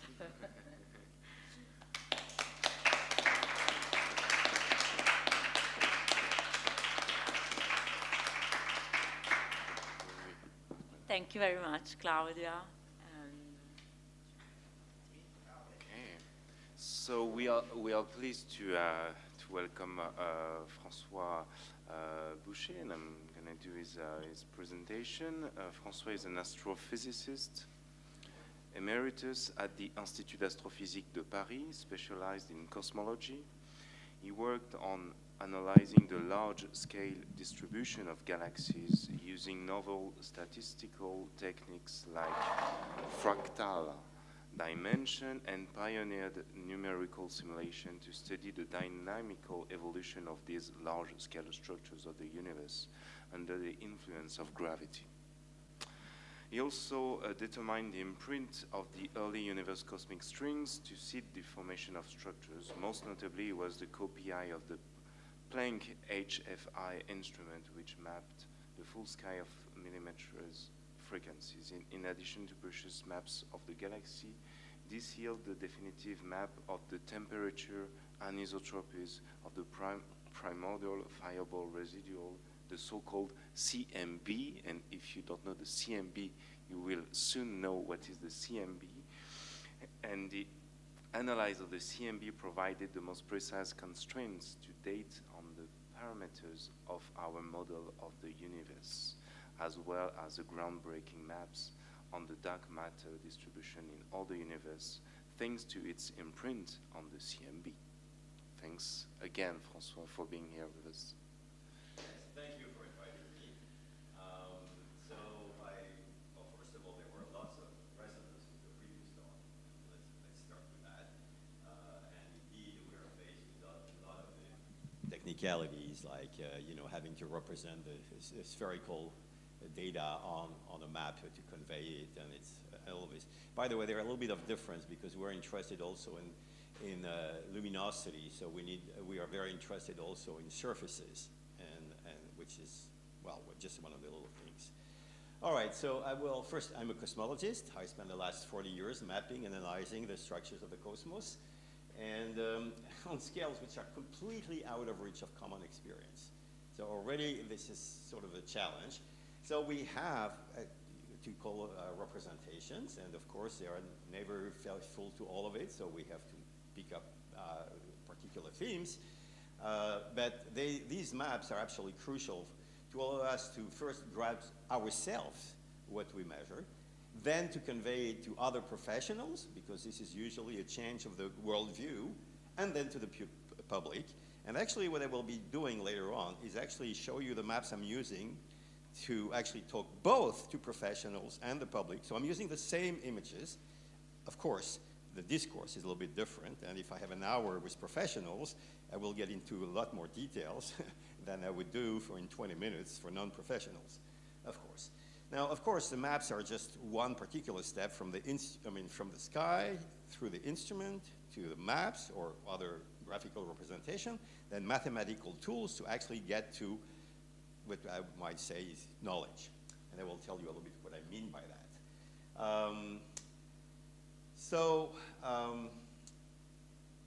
The purpose that we have is to get at such assumptions of our universe models, like assuming homogeneity and isotropy on large scales. So is this something that is substantiated by our measurements? And then other things which are like composition of the universe, its age, its expansion rate. And most interestingly for me is the characteristics of the seed of the start of complexity, that is starting from nearly homogeneous universe to actually us. And of course, this is a process by which I'm fascinated. In particular, let me give you the punchline. You've learned that we are these children of the stars. The stars have to come from somewhere. And what my generation has brought is we're actually coming from fluctuation of the vacuum. So we are children of the vacuum rather than well, of course, also of stars, but more primary is we are coming from physics and the quantum fluctuations of the primordial vacuum. Anyway, and I can getting away by this. Okay, and of course, all of this leads to questioning, even philosophically, what is our position in the universe?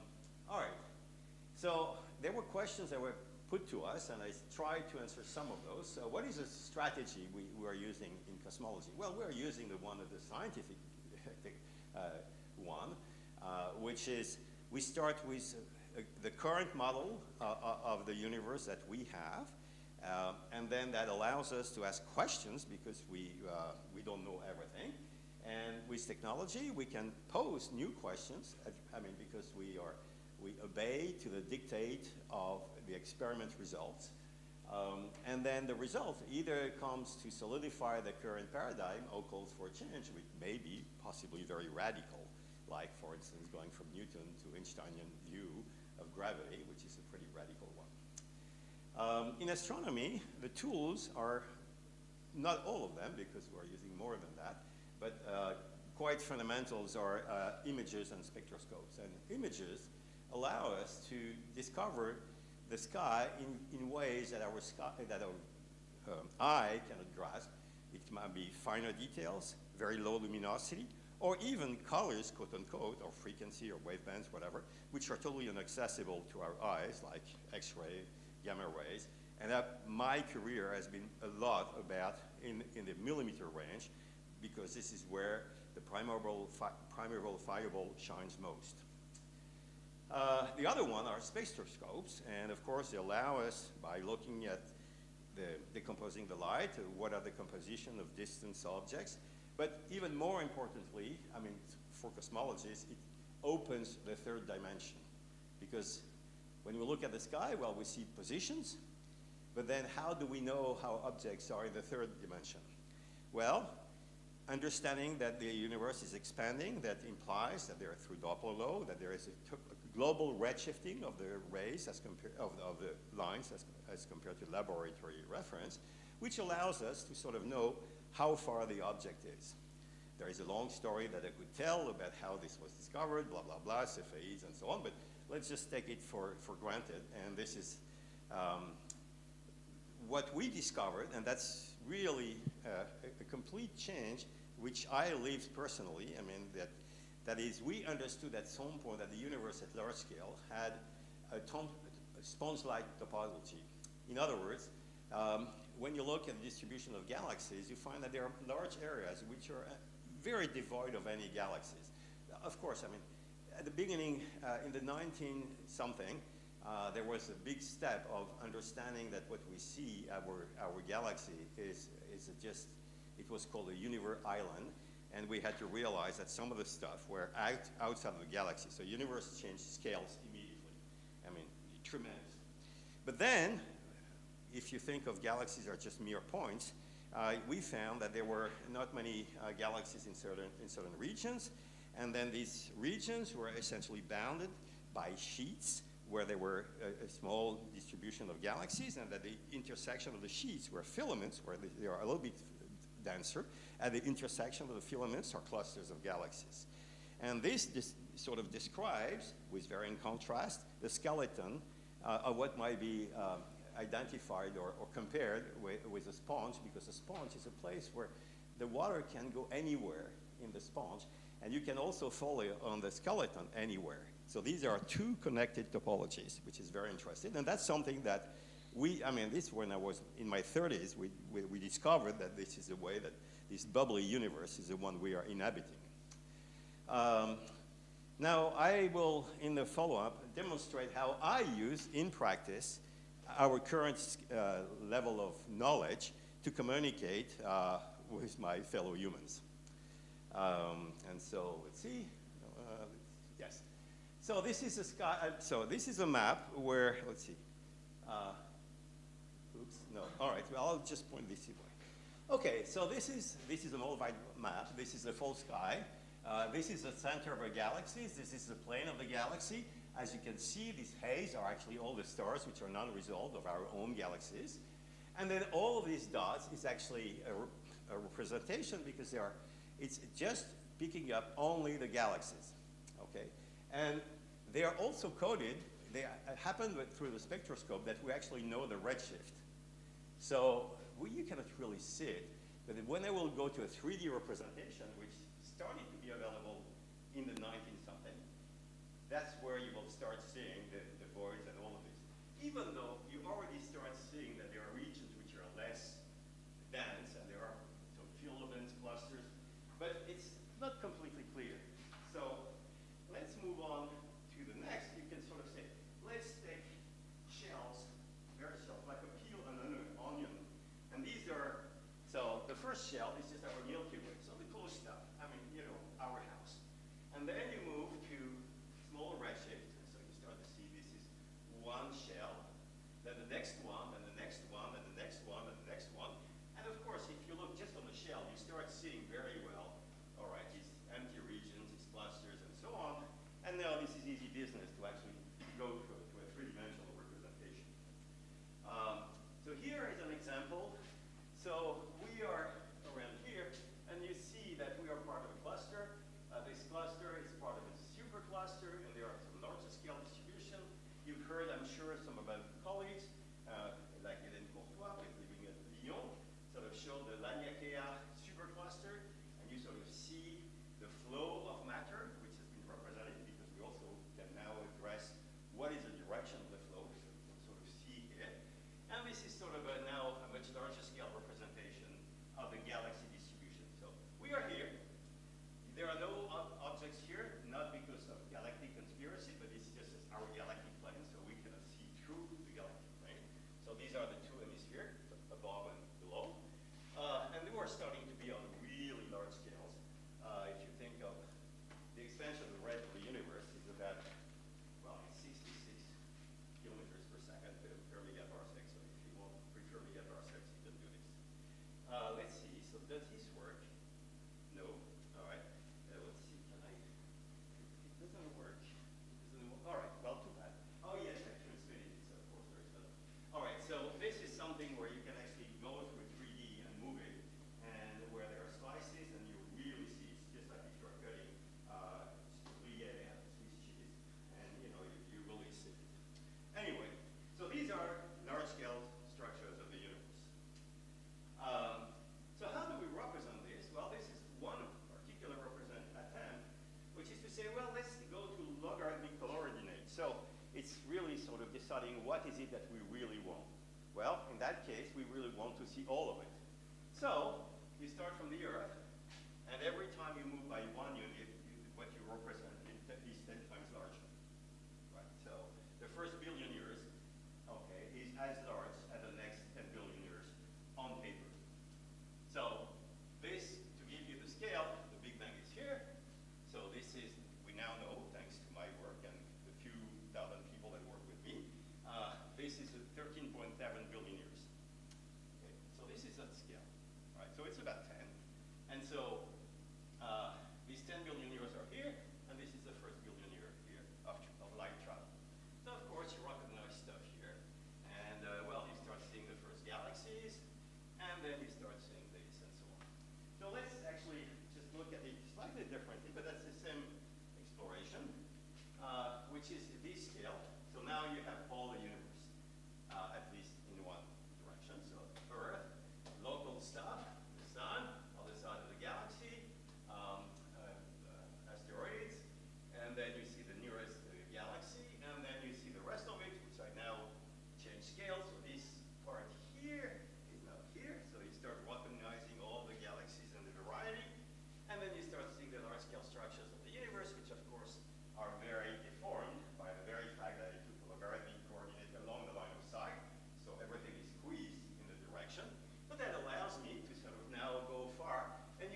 actual time where we are starting to see the fluctuations of the quantum background. So, just practicality, it just shows a difficulty to represent intuitively the vastness of the universe as large-scale structure to resonate with what you're saying. But it also illustrates the help we get from digital tools, because we can apply a mathematical transformation, which is perfectly well defined, and so we know how we deform things in a very specific way, just like we could decide that we want to keep the angles or other things. So it's also a very true representation of reality in terms of true in some sense, that is, has to be educated, of course. Now, the macro background itself, that is this thing, which I spent about 3 decades exploring. So I now turn to the intertwined aspect of an instrument, a map, a mathematical transformation, and a tool to extract knowledge. So in this particular case, so I'm talking about the last Hamming surface, the thing, if I want to be clear, if it's which is the yellow line. Okay, so that's what we're talking about. This is the last time where most of the photons in the universe interacted with matter. Okay, I mean, actually, what we see it's just a tiny fraction of all the photons in the universe. The one we can see with our eyes is just a few percent. Nearly all of the photons of the cosmos are actually directly coming from the primordial particles. More than 95% of them. Simply, we don't see them. Actually, the universe is very bright. The sky is not dark. It's dark to the eyes which cannot perceive the light. But the universe is shining. Okay, so now this being said, so here are the basics of what Planck did after. So we built this machine, which is 4 by 4 meter by 4. All right, very sophisticated, with a 0.1 degree from the ultimate coldest temperature, that is minus 273 degrees Celsius. And the basic of it are sky maps. So you see in various wavebands, that is like filters, the sky around 30 gigahertz. So we'll be using gigahertz rather than millimeters, but these are frequencies. So these are the sky as seen in these 9 frequencies. In the same coordinate that I showed you before, so the center of the galaxy is here. This is a galactic plane. What you can see in those frequencies, this is essentially dominated by the dust emission of our own galaxy. Here it's actually more synchrotron and free emission of our galaxy. And you see something in common in the back. This is actually the microwave background. So what you see, I mean, of course, the color table has been used. These are expressed in temperature units. So if something has a black body spectrum, like it's expected from the primordial variable, it will look the same in all of these pictures. So immediately you see, I see the galaxy in its various ways, but I also see what's coming from 13.8 billion years ago, all the photons which last interacted with matter so long ago, and which are there. We just map them directly. Now we've done something else, which is also to look at the polarization of the light. Okay, that is, as you know, electromagnetic field, blah, blah, blah, E fields, and so on. So these are maps which also at several frequencies, 7 of them, tells you, allow to reconstruct what is the polarization, direction, and strength, which are Q and U coordinates. It's a little bit technical, so that's not directly what you are used to.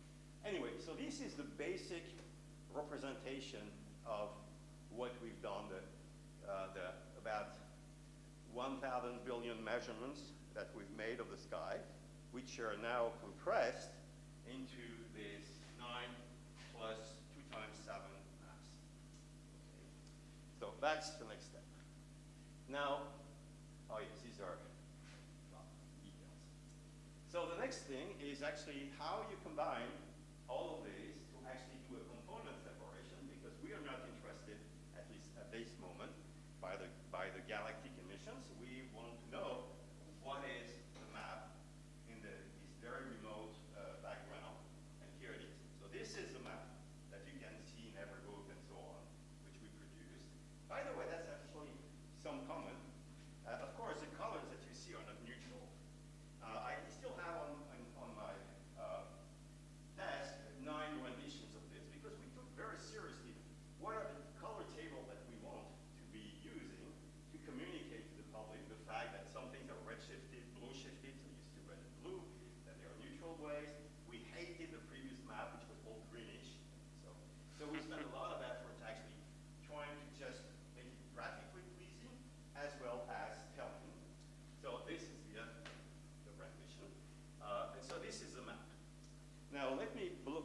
this up. So here is the actual map of the cosmos. And you see something which is more for scientists, but that's for the region. Of course, we are very confident about the faithfulness of that. But in the plane of the galaxy, we have all these emissions, so our level of precision is decreased. So what we decided was to excise it and to replace it with technically a Gaussian random field. That is a field that has the same properties that we have measured everywhere else. And since we know that this is indeed globally isotropy, we just patched it. So this is fake. And of course, no analysis that we ever do depends on what is happening there. Okay, a little bit of technicality, but sorry, so that's about 3% of the sky, and you see the scale. So the scale is about microkelvins, okay, millions of a degree, which also tells you a little bit about the amount of technology that is behind this, which, of course, just a few decades ago was completely, well, when we actually proposed it, this was a dream, and many people questioned our ability to ever produce machines that would have this level of precision. But we did it. We didn't know this was impossible, so we did it. All right, and so this is another interesting map where superimposed on the temperature map that I just showed you is the polarization direction in that very same direction, but now in the orthogonal plane, as well as the strength as shown by the length of the little arrow. And we've done this, we've degraded both at the 5-degree scale, otherwise you don't see anything, and that allows you to see something visually, which is something that you expect in some theories, which is on large scales, the polarization should be correlated with temperature. And that's actually, that would take me too long to explain, but that's one of the best scientific indication that there was something called inflation, because otherwise, at the time when these images were sent, the causal distance that light could have traveled if there was no inflation was about 1 degree. And this is correlated on much larger scales.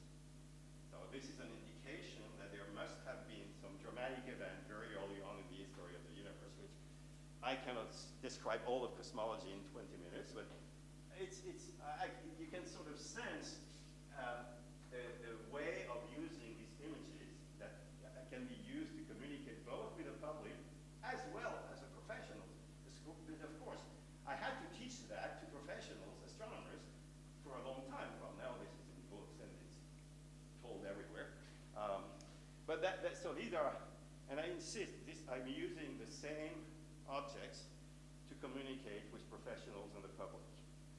And I don't see why the public should have to have a degraded version if you pick up properly and you explain what you're doing. Of course, I mean, I cannot do justice to all the details, so you have to have some tricks. You change the scale. So this is just taking this whole thing and showing it here, but now, of course, I change how much I smooth the image. So that's an image that is not 5 degree smoothing, but something which is about 25 smaller type of detail. But of course, this still doesn't do justice to our data. So again, you do this, and this is about the best we can do at the resolution of the instrument, which is about 7 minutes, which we picked up because this is about the smaller scale at which cosmology plays a role. And then on smaller scales, these are other things which are very interesting, but which are not anymore of cosmological origin. Now, out of a previous map, we extracted this map. You'd say, how do you do it? This doesn't look at it. And this is actually something totally different. And the reason behind this is actually the following. There is an effect which is, as you know, in Einsteinian gravity, light follows a geometry. And so when there is a cluster of galaxies, for instance, in front of this image, so very dense potential well, this deforms the image of the background galaxies. Right? So what this means is that when light travels the universe, in particular from the last Galileo surface to us, it goes through all of this mass distribution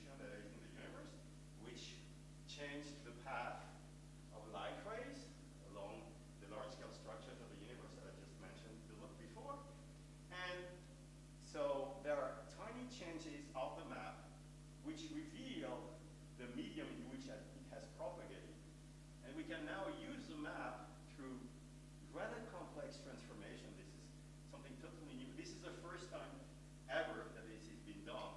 You see now, this is a map of the imprint of the large-scale structure of the universe, meaning this is something that betrays all the mass distribution in the universe, in the visible universe, through its gravitational effect, irrespective of the fact that it shines light or not. It's just influence of gravity. So essentially, this is the imprint of everything there is in the universe. This is just completely amazing. This is completely new. This is something that even was unthinkable when I was growing up, well, growing up scientifically. I mean, that's were the first papers sort of saying, well, we will see this one day.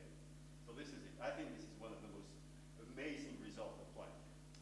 Anyway, so, of course, I mean, in the process of component separation, we also, as a byproduct, had food for our colleagues about various emissions of our galaxy, like synchrotron emission, free emission, temperature of the dust,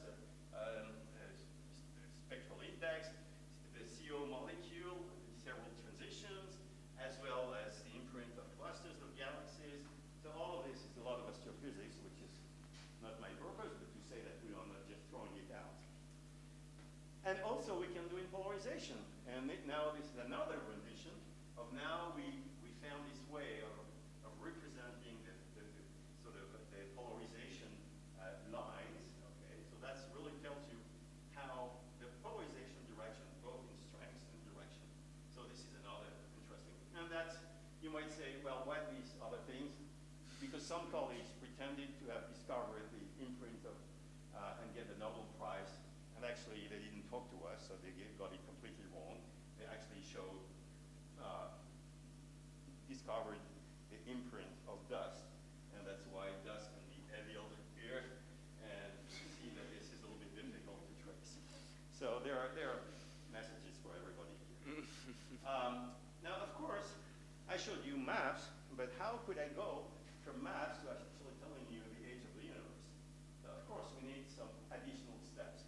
So one of them is, so this is the map, temperature versus direction. You apply some transformation, which is harmonic transform, doesn't matter.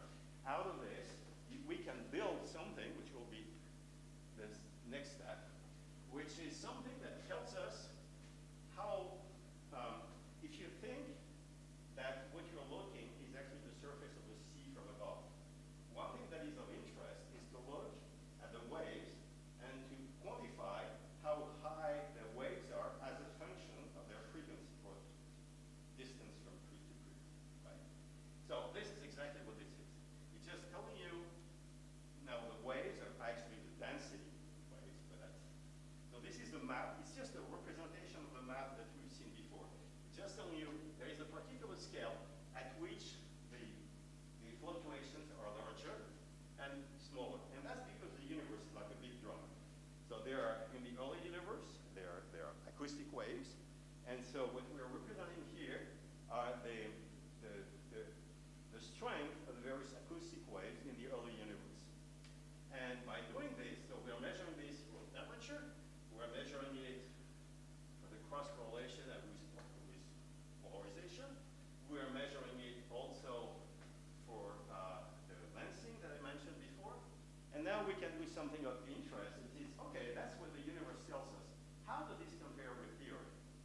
And now you can sort of say, well, I have theories that I've worked forever, or for a very long time, and I was one of those, which sort of say, in a universe that is made so and so, here is a fingerprint of that particular universe.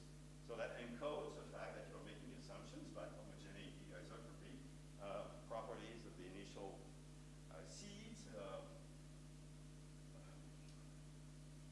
age of the universe, composition. And so you build the previous generation, previous scientists. Well, I was one of those, so I'm not the previous generation. We built an atlas of possible universe, and, or rather, an atlas of imprints of possible universe. And then what we just compared is to say, well, what are the various imprints which agree with what is actually there? So there are just two outputs possible. One of them is non-fits,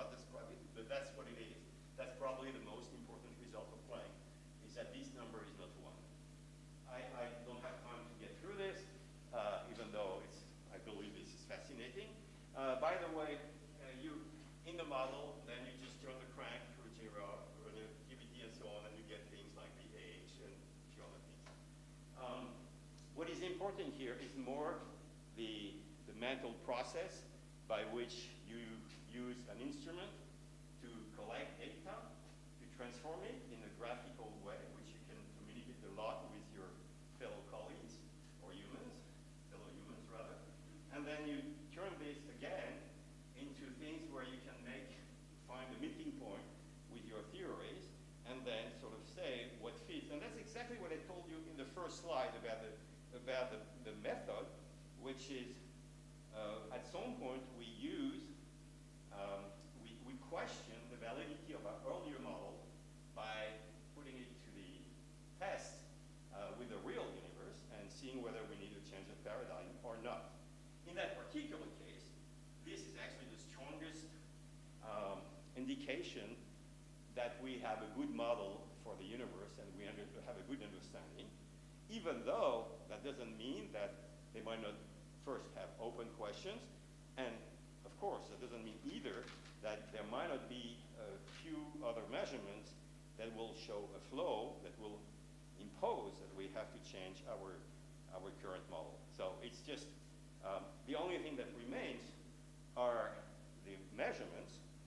Of course, even their interpretation, not the data may change, at least the interpretation may change.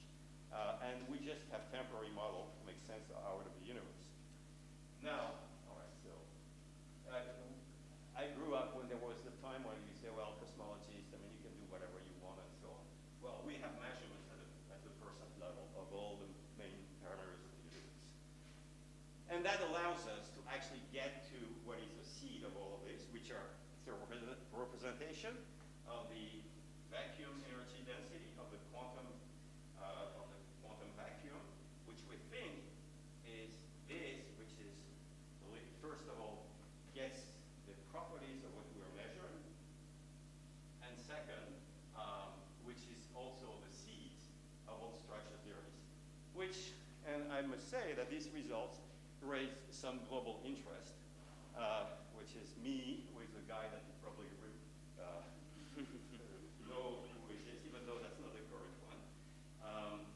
So this is one of my other attempts to show the universe in a nutshell, which is as close to as I can to be conveying something that is not misleading, which is we are here, we are seeing the galaxy around us, we're seeing clusters, we are seeing the unresolved light of various galaxies, we're seeing a period where the first stars illuminate and turn the neutral gas into ionized gas. This is called reionization. And there is this sort of so-called surface that we're mapping, which is 13.8 billion years ago here. And then there is essentially the not directly observable that is behind the horizon.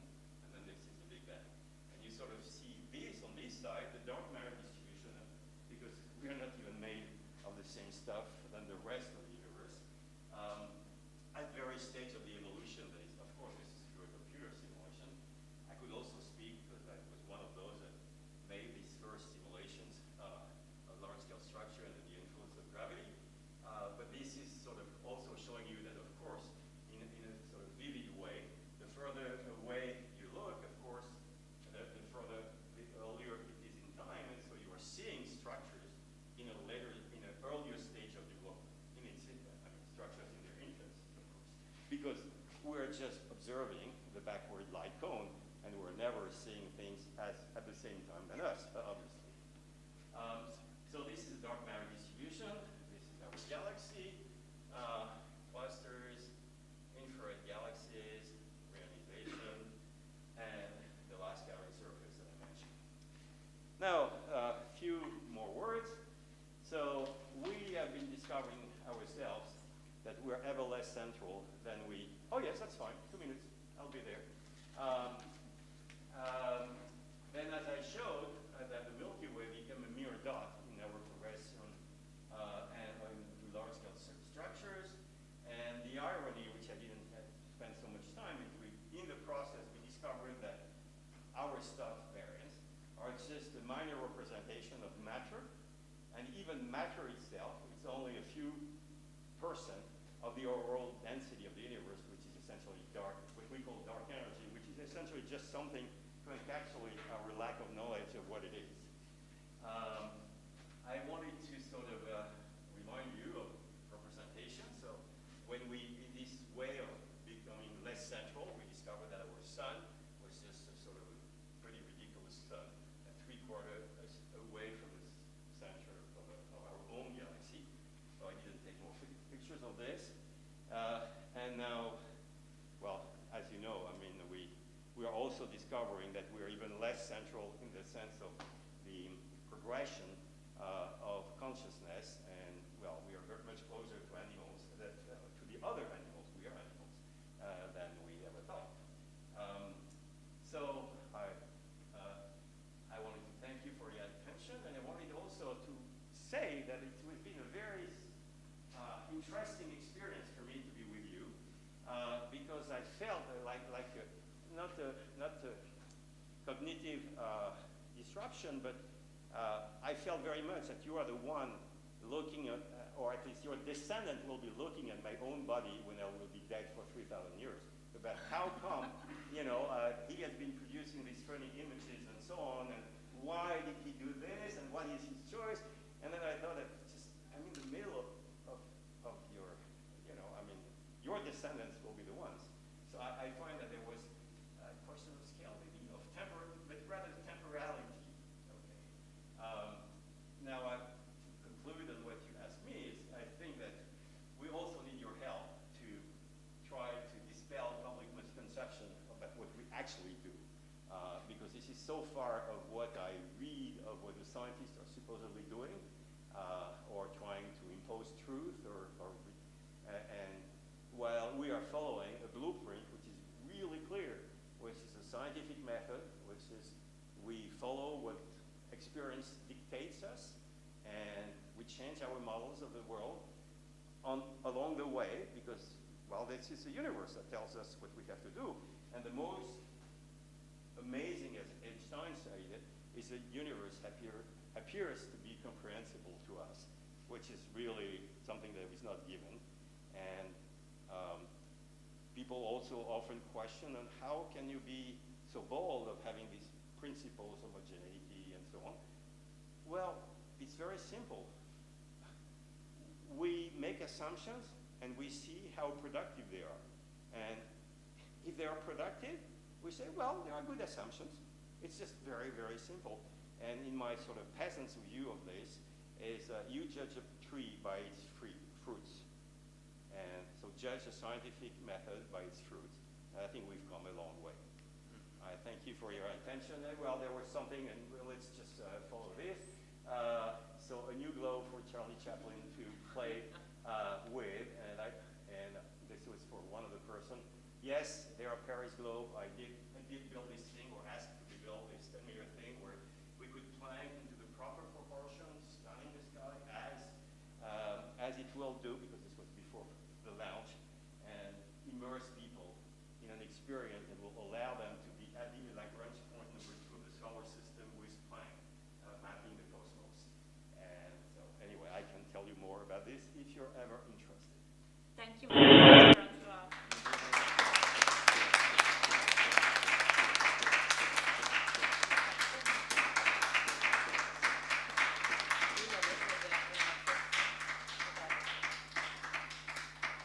Yes, maybe Claudia, if you want to join us. So we have prepared actually some question, but we just want to say a few things, and then we can open the floor also for question. But I was intrigued. I mean, in the fact that you both produces maps. But is there also some kind of, because before we speak about some war, I mean some battle for the good images, for the good representation, and I don't know for Claudia, but for François, with the image that come from the CMB, is it the only one? Are there other images that try to how can I say it, to be the main model, or I mean, how do you manage this? Because I mean, and maybe my question for Claudia will be for the astro mapping or exo mapping of other planets. I mean, how do you manage to produce it? Is it like very collective way, or how do you? So first, I mean, as Claudia said, I mean, the map the map is not the Earth. I mean, the real thing, right? It's just a representation. We fully agree. And of course, you can change the representation just changing the color table. Very simple. It will look different. You can change the way you represent it. What all the maps I showed were a mobile projection, which is one particular. It's not Mercator. Okay, I mean, because it's actually a particular pixelization which was invented for Planck, which is called Hilpix, which is a hierarchical thing which allows to do mathematical transformation in an easier way than other type of maps. So we actually had to invent our way of pixelizing the sphere. But on the other hand, what we measure is what we measure. And so, yes, is what we measure. And so we have the arrogance to think that this is a definitive map of the primordial fireball. It's not the definitive extraction of knowledge from the sky, because our polarization maps don't have the proper resolution and signal to noise. So there are other things, other adventures happening right now at the South Pole, among other things, and there is a new satellite being, so, but we think that for the purpose of extracting cosmological information of the temperature anisotropies, this is the map. It's done. It's what we sold to the space agency, and it's done. Because we understand that the cosmological signal lives, quote unquote, at some resolution. On some other scales, for very good scientific reasons, it's other things, and there are no more to extract. So this is it. The job is done for this part. So again, I make the clear difference between the graphical representation, which is, you know, whatever it is, which can be changed by many means. You can change the elongation, you can change whatever. But then there is the numbers in particular direction, in a particular surface or around a direction. And these, we have the arrogance to think that this is done forever.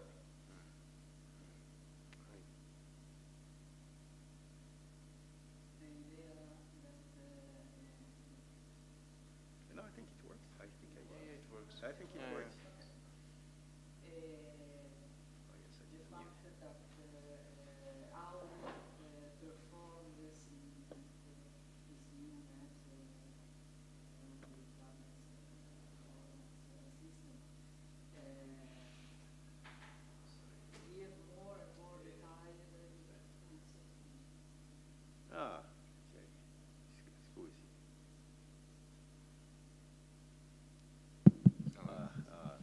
So it's something that go in parallel with the techniques. We have some information now about satellites, about the surface of the planets that we cannot imagine a few years ago. So the resolution of the image, the color differences in between the tonality of the colors that we can reproduce. In some cases, we have samples of the surface of the planets that give us the chemical information about the composition of this object. So there is a lot of data in front of this that is more than looking at and simply looking at the moon and there is a crater, okay, I map the crater. Actually, this is remain perhaps the most difficult things to do because there is a lot of different kind of craters that formed in a different manner. And it's not so easy to decide what is the manner if I cannot go to see. This remains something that can be not at the moment is not completely resolved. But in any case, the main point is that of the models. So people think you said this better than me, but I want to stress this point. people think that the scientists have a truth or a presumed truth, and if they change something, this means that there are no good scientists. But is the manner of science is this one? If I have 10 data, I can produce a model, or 3 models, or 10 models. When I have 10 millions of data, I can discharge a number of these and restrict the truth to a couple of models, for instance. No? And this is the manner we proceed. So there is not the absolute truth in the immediate. There are data. This data, temperature data for the universe, but a number of other qualities of data for other things that you cannot not consider. And maybe in some cases you have the better data that are possible at this moment. And so the model that I can do with this is this and not another one. Is this the process? If you transfer this to the people that ask to me continuously why you said that the Solfatara will have a particular kind of eruption in the future and not the others, no? This is difficult to transfer to people because it's not an absolute truth. It's what I think about in relations at the data that I have, that are continuously changing, that are continuously improving maybe, or simply changing, that is very different than improving. And that give the model and make the model good or not good, or more probable, minus probable. And the probabilities and other things that make a lot of problems. I think one of the key elements also is why do we have to change models? And I'll just say it in a slightly different way than you. Yes, it's more data, but what types of data? Because if I keep measuring, for instance, how apples fall from a tree, well, if I don't have too many decimals, if this is done at Newton times or now, the apple follows the same. And so, in some sense, Newtonian gravity is perfectly appropriate for describing the universe that Newton had access to. The difference is we are enlarging our view of the universe. We are exploring new realms, and when I do this, it's not only geographical. It means we are looking at a very small instant of time, very long duration. We are looking at very large acceleration, huge energies. So it's every time we are trying to encapsulate a larger part of reality by exploring the physical world in ways that have never been explored before, because general relativity or even special relativity is only when you get close to the speed of light that you start seeing a lot of differences. Otherwise, it's just fine. So you have, it's this process by which, thanks to this intertwine of science and technology that you recalled, we keep pushing the boundaries, and so we keep discovering that in some circumstances, which were not available before, well, we have to change the way to describe, because we have to encompass a new level of reality. So it's not that the previous one was wrong. It was describing things at a given level of precision that was completely appropriate for the time. It's not that, but simply we want to encapsulate more. And that's the difficulty with this is, that's something I wrote but I didn't say, is by this process of having, extracting a way of modeling the world in ever more encompassing things, translate into something that is ever more abstract and relatively complex.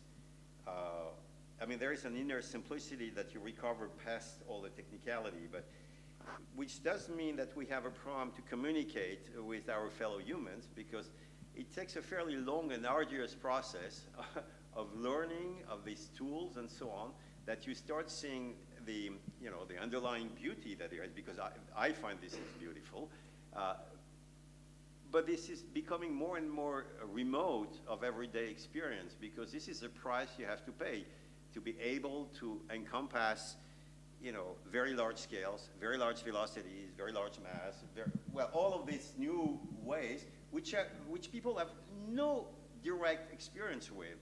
And so we are forced to this fairly abstract and ways model, and we are then bound to have this criticism of saying, well, but this is, how could this be? This is not what my intuition tells me. Well, yes, your intuition was built out of what your everyday life.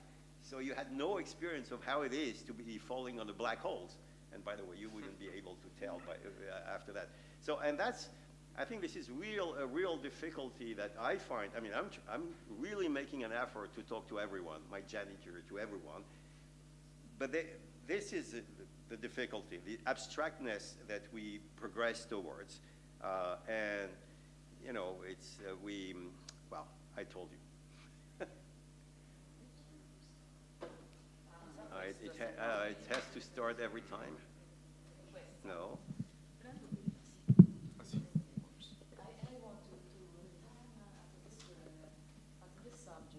To return to one of the presentation of this morning, that is that of the guy on the bottom of the room.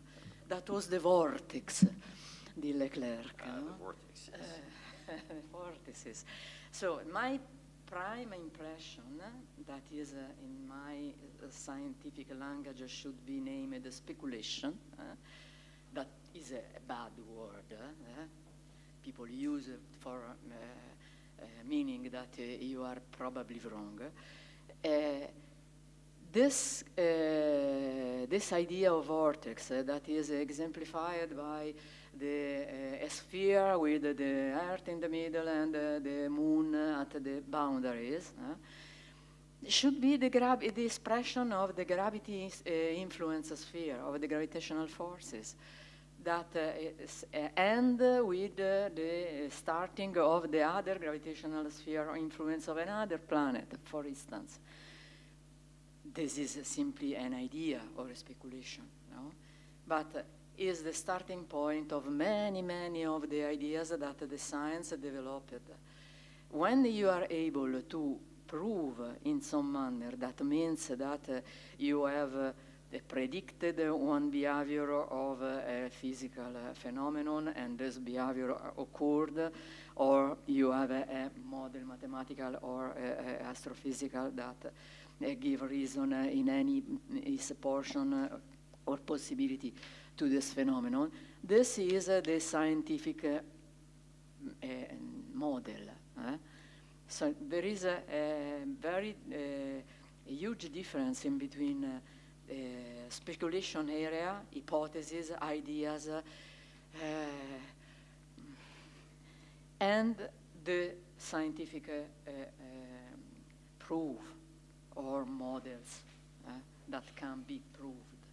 And this is only an example. I said before that is simply what I had in mind when I see an image, you know, so with knowing nothing of Leclerc and his word and these competencies. But the problem is this, in my opinion. So you have to differentiate these two planes. So I think this is, by the way, this was not always the case. The recognition that we are not discovering reality, but we are building models. And this is under the influence of philosophers. In particular, you know, Kuhn is one of them, but not the only one. Popper, and when these people, I mean, could nearly have met them. Well, I would have been a child. But I mean, they really, I mean, when you look at the history, which is your job, I mean, for a very long time, the pretension, I mean, the arrogance that is that we were discovering the world and writing forever. I mean, with the language of, I mean, the mathematics, which is language of God, right? I mean, so we were just discovering what is, sure, nothing else. And we had to be forced out of this position to realize that this is completely unattainable. we had to retract to what is the current position, which is we are what is, it's a philosophical system called Idoinisme, but I don't know whether this is English, which is, well, the only thing that remains is what the result of the experience. Not even its interpretation. The interpretation can change, but the result of the experience doesn't change. And what is science is about to accept this dictate of what the experience tells us. There is just no theory that can remain once the fact has been established that this is not the way it works, period. Even though as beautiful this might be, of course, you might object that we might want to salvage the theory by adding some new epicycles to it. And of course, we do this. I mean, that's what happened in our century. I told you that we are made of not the common thing, dark matter, dark energy, which is we have no idea what this is. We have very broad possibilities, like a portal to extra dimensions, because I'm fascinated by this, and I have theorists in my institute just next door, so we keep discussing very wild speculation of what this might be, including, you know, the end of GR as the proper theory and so on.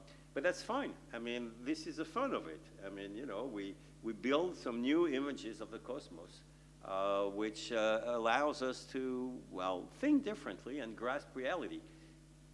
And I'm not completely content with a sort of attitude that was very Anglo-Saxon at the discovery of the quantum mechanics, which is just compute and shut up, which is the easy way out, by the way, because it turns out that the equations are perfectly fine, even though we still don't understand what they mean. Sorry about these parentheses, but yeah, I mean, there are many conferences that could be followed on various themes which connects us. So you have more questions. I mean, you had a long list, so. Yeah, you have it here.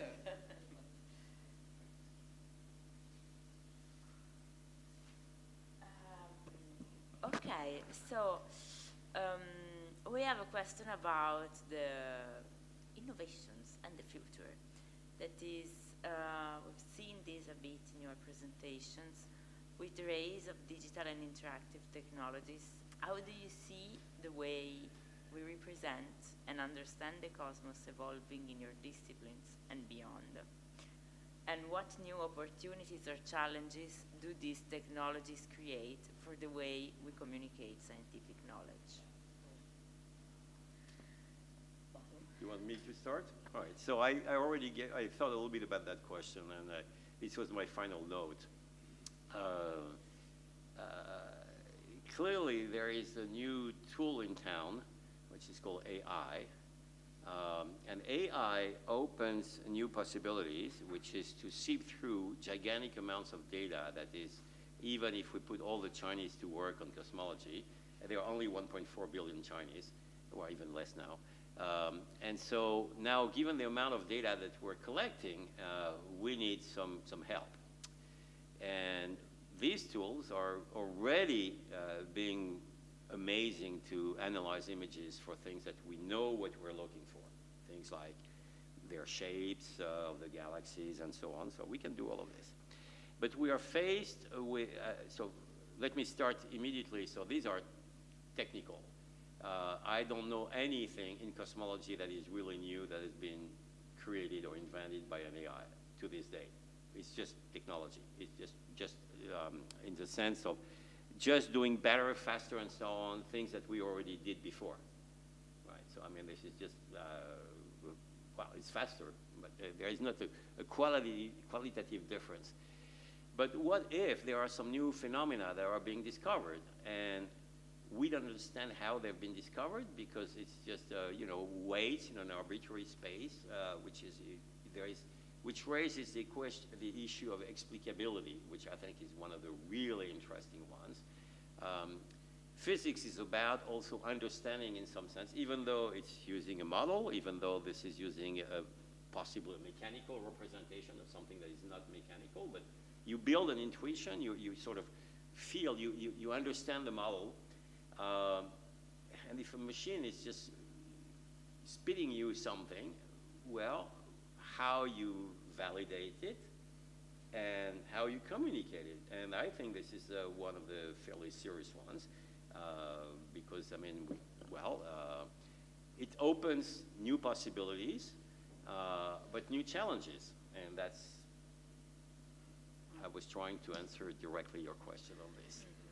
From my point of view, the key word are speed, big data, and something more. Geology is a discipline that have been, up to a few years ago, constrained in between his own words. Why? Because if I said, no, don't build in this place because there is a high risk of landslides, the administrative are not happy, the owner of the place is not happy, and so on. So this produced a closing of this world inside the beauty of the geological universe. This is an exaggeration, but it's quite true. At this moment, things are different. Why? Because there is a huge increase in the request of answers, even if not always the answers are so simple and so respond to the expectative of people. And there is another thing that François. Artificial intelligence. Yes. The manner in which we can manage now a huge number of data in a fast way, better than because it is not so intelligent, the artificial intelligence. Indeed. From now. From now, certo, sì. That's true. Entered also in an expected way in our disciplines. Seismology typically have a huge quantity of data that is increasing and increasing in this moment because we have technical systems that collect a huge quantity of data in an incredible fast way, and the problem is that when you have a huge quantity of data, you have to interpret this huge quantity of data. This is not simple, and there are now systems for making this. But also from a connection, there are systems to connect a very different world, like linguistic, for instance, and volcanic risk. That is one thing that I'm making now. What is the system? The system is that if I can manage a huge quantity of text in an intelligent way, I can extract the data in a manner that was impossible to imagine in past years, but not so tens of years, few years ago. And this is another bridge in between the different disciplines, and is the example for having an idea of how deeply can change the scientific world in these next years. So I have, you said before, I am the vice president of the park that is an innominable number of terms.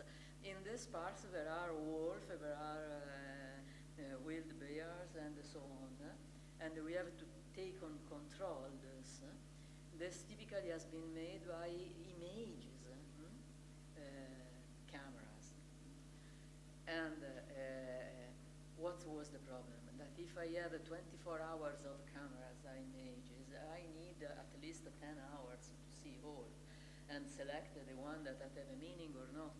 This can be learned by machine, and I have immediately a selection of images that help me to know what time, what places, the habitude and so on of So this is changing the expectations that I have in confront of the data the classical data that I produce. The datum is an image. This is valid for him, for the universe, is valid for me, for a rock, no? But the use of image, the use of a large quantity of this simple kind, simple, not always, kind of images change things and have to be managed. And this is the problem of the future. How we can resist the temptation to make something automatic. There is a sentence that say that if I give to a horse something to eat, I cannot pretend that at the exit is the same thing. No?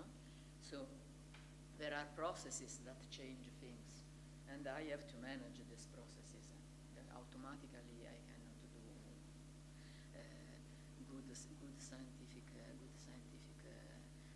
things. But we have now instruments that make the possibility to have a new vision, to open a new vision of our world, now are enormous. I was in Volcan de la Reunion two weeks ago, and we used the drones that have a bad use in these times, but they have also the very useful uses. You can see in an active volcano a surface of 1 pixel, 1 centimeter point 2. That is something that was unbelievable, and that gave me the possibility to confirm or change my model. And so you change scales, and so then the model might be enriched because you're discovering new phenomena. So that will, I'm convinced this is happening and will continue happening. Where I'm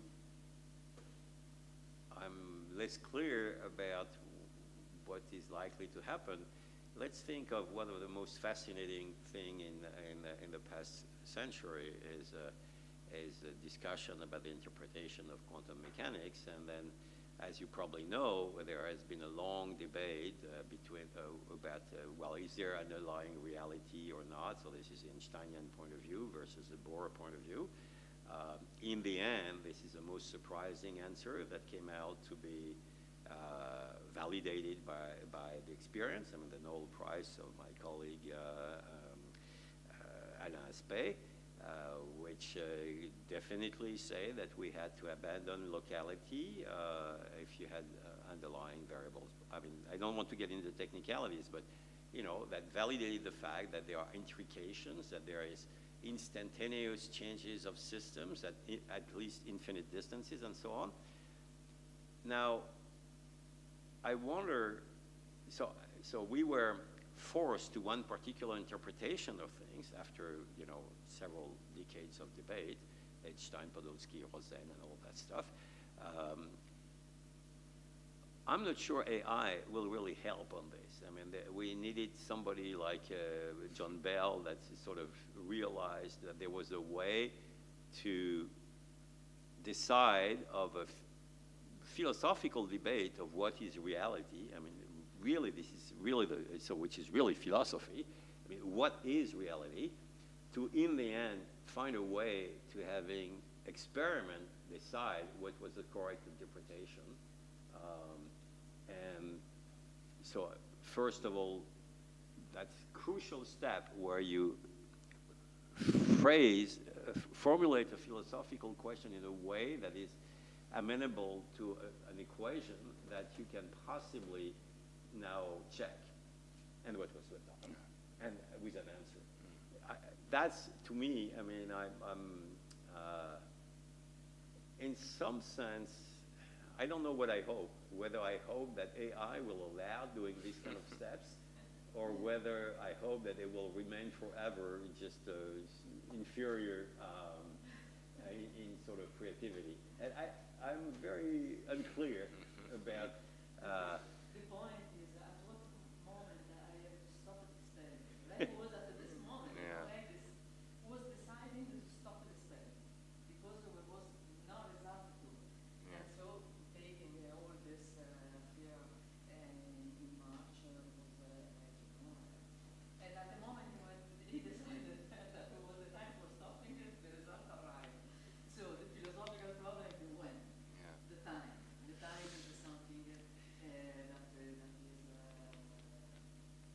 let me just jump on this. This really calls for another meeting in this place around the theme of time, which is really, really uniting the scientists and the human scientists. I mean, sort of physical sciences and human sciences together, because time is both a very subjective experience as well something that is a subject to scientific study. So please organize one around this. I think sounds a great idea, but also about time. I think we must jump like right now to the conclusion, right? I will say so. Yeah. Then, if you have some remarks or comments that you want to share. Yeah. No, I was just before maybe speaking about the conclusion, also said that in the humanities we are also facing this giant amount of data. I mean, because right now, because digital, because of AI, I mean, we can access to so much images, so much things that, I don't know, maybe 30 years before, I mean, you will need a team of like 20 researchers to do the job. And then you can, I mean, like, accumulate so much thing. But, I mean, do we do the job better than before?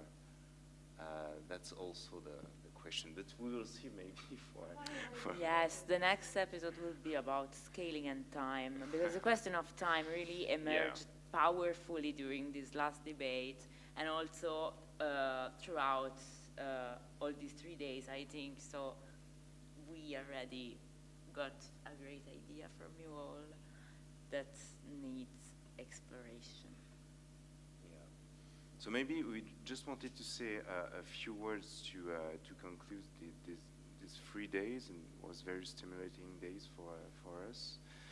And I mean, for this conference, we proposed an hypothesis that the way we understand the universe is fundamentally an operation of scale, and we understood this primarily as how we reduce the infinite to the tangible. And looking back at the trajectory of our discussion since Wednesday, we believe this hypothesis has been not only confirmed, but significantly enriched by all of your papers. And we are deeply grateful for the richness of the discussions, which far exceeded our expectations, to be honest. And we must also confess that scaling the program this conference was not an easy task, but your contribution made it flow perfectly. So really thank you. And now that we reach the end period, it's time to think about scaling, maybe not chronologically as we did in our session, but diachronically, identifying the threads that run through the centuries. First, I will say that we have seen that scaling is deeply linked to the act of measuring. It is clear. We measure, but also to the act of climbing. I really love this idea, like ascending the cosmos. In our present day, and undoubtedly in the coming decades, this mental ascent is becoming also a physical one, which is very important, we think. And yet, for many centuries, especially in the early modern period, to scale the cosmos was, in a sense, an attempt to approach, to emulate the creation of God. And we have also seen that scaling is deeply material. It relies on the end. It is a question of manual skill. It is a question of miniaturization, whether through clocks, telescopes, spectroscopes, or the complex models we discussed. Scaling depends on the agency of the object. And we have seen also a strong link emerge between scaling and technology, and specifically optics. Maybe we speak, everybody speaks a lot about optics, but I'm sure there's something to do here. May I just interrupt for a second? Yeah. I think not only time, but light would be an excellent subject. Because just light, because when you think of all the aspects of light, I mean, that's a preferred medium of transfer of information. It's just everywhere. Conceptually, it's everywhere. Sorry for the interruption, but when you said great. the optics, I couldn't Yeah, resist. it's, I mean, optics, clearly, and also it impacting both art and science through the question of image. Yes, so scaling is also an experience as it concerns the senses and it belongs to the sensorium domain. There is a sensation of size. It implies an affect, not only visual. So to comprehend the immensity and the constitution of the world, as Galileo would say, one must sense its organization. And this links directly to the notion of spectacle, which was fundamental for the advancement of science and continue to this day. From early displays to modern planetariums, the cosmos is scaled through immersive simulation. Scaling is also situated. One always scales the cosmos from a particular place in the world. The Medici in Florence certainly had a specific way of scaling the cosmos that differed from the English perspective of the 17th century, just as it differs from Marseille in the 21st century. And about this, there's also another aspect that is just like opening a path of reflection, and is the eventual museification and exhibition of the act of scaling the cosmos that happen in places like this, that expose images, tools, and instruments. That's something that we might consider in the future. And also, we saw the emergence of a planetary scale, of a global scaling, pioneered here by the Jesuits, which also continues today with modern telescopes. And finally, what has emerged most clearly is that scaling is never a neutral act. It is political. It concerns us deeply because it tells us who we are. Whether through an astrolabe, a cinematic projection, or a geological map, changing the scale of the cosmos is always an act of translations. It's an act that involves choices, technologies, and representations, and different methodologies. So in the introduction, we said that this gathering, we wanted it to be interdisciplinary, but what strongly emerged, I think, is that when you approach such a subject involving different disciplines, it's inevitable, I would say. So it's more, what I found, I think that we can agree on, that's really interesting, was to see how different research processes work instead of talking of interdisciplinarity. That's it becomes more and more a complicated word. So, and there's still so much to be said, and this leads us to scaling the future. For those who have this in mind, we were tentatively thinking about a publication before the conference began. However, given the quality of the work presented here, we are now convinced that we must pursue a publication for this conference, for which we already have a precise idea, and we will be in touch with you soon regarding this. And then, before we part ways, we have several debts of gratitude to pay. First of all, I want to thank Florian and all of his equipe at the Centre Chastel and the CNRS who made this possible and provided funding resources and communications. And then, obviously, we express our deepest thanks to our hosts here, the Museo Galileo, to the directors, Roberto Ferrari and Filippo Camerota. Thanks for opening this magnificent space to us and for supporting the project from the start.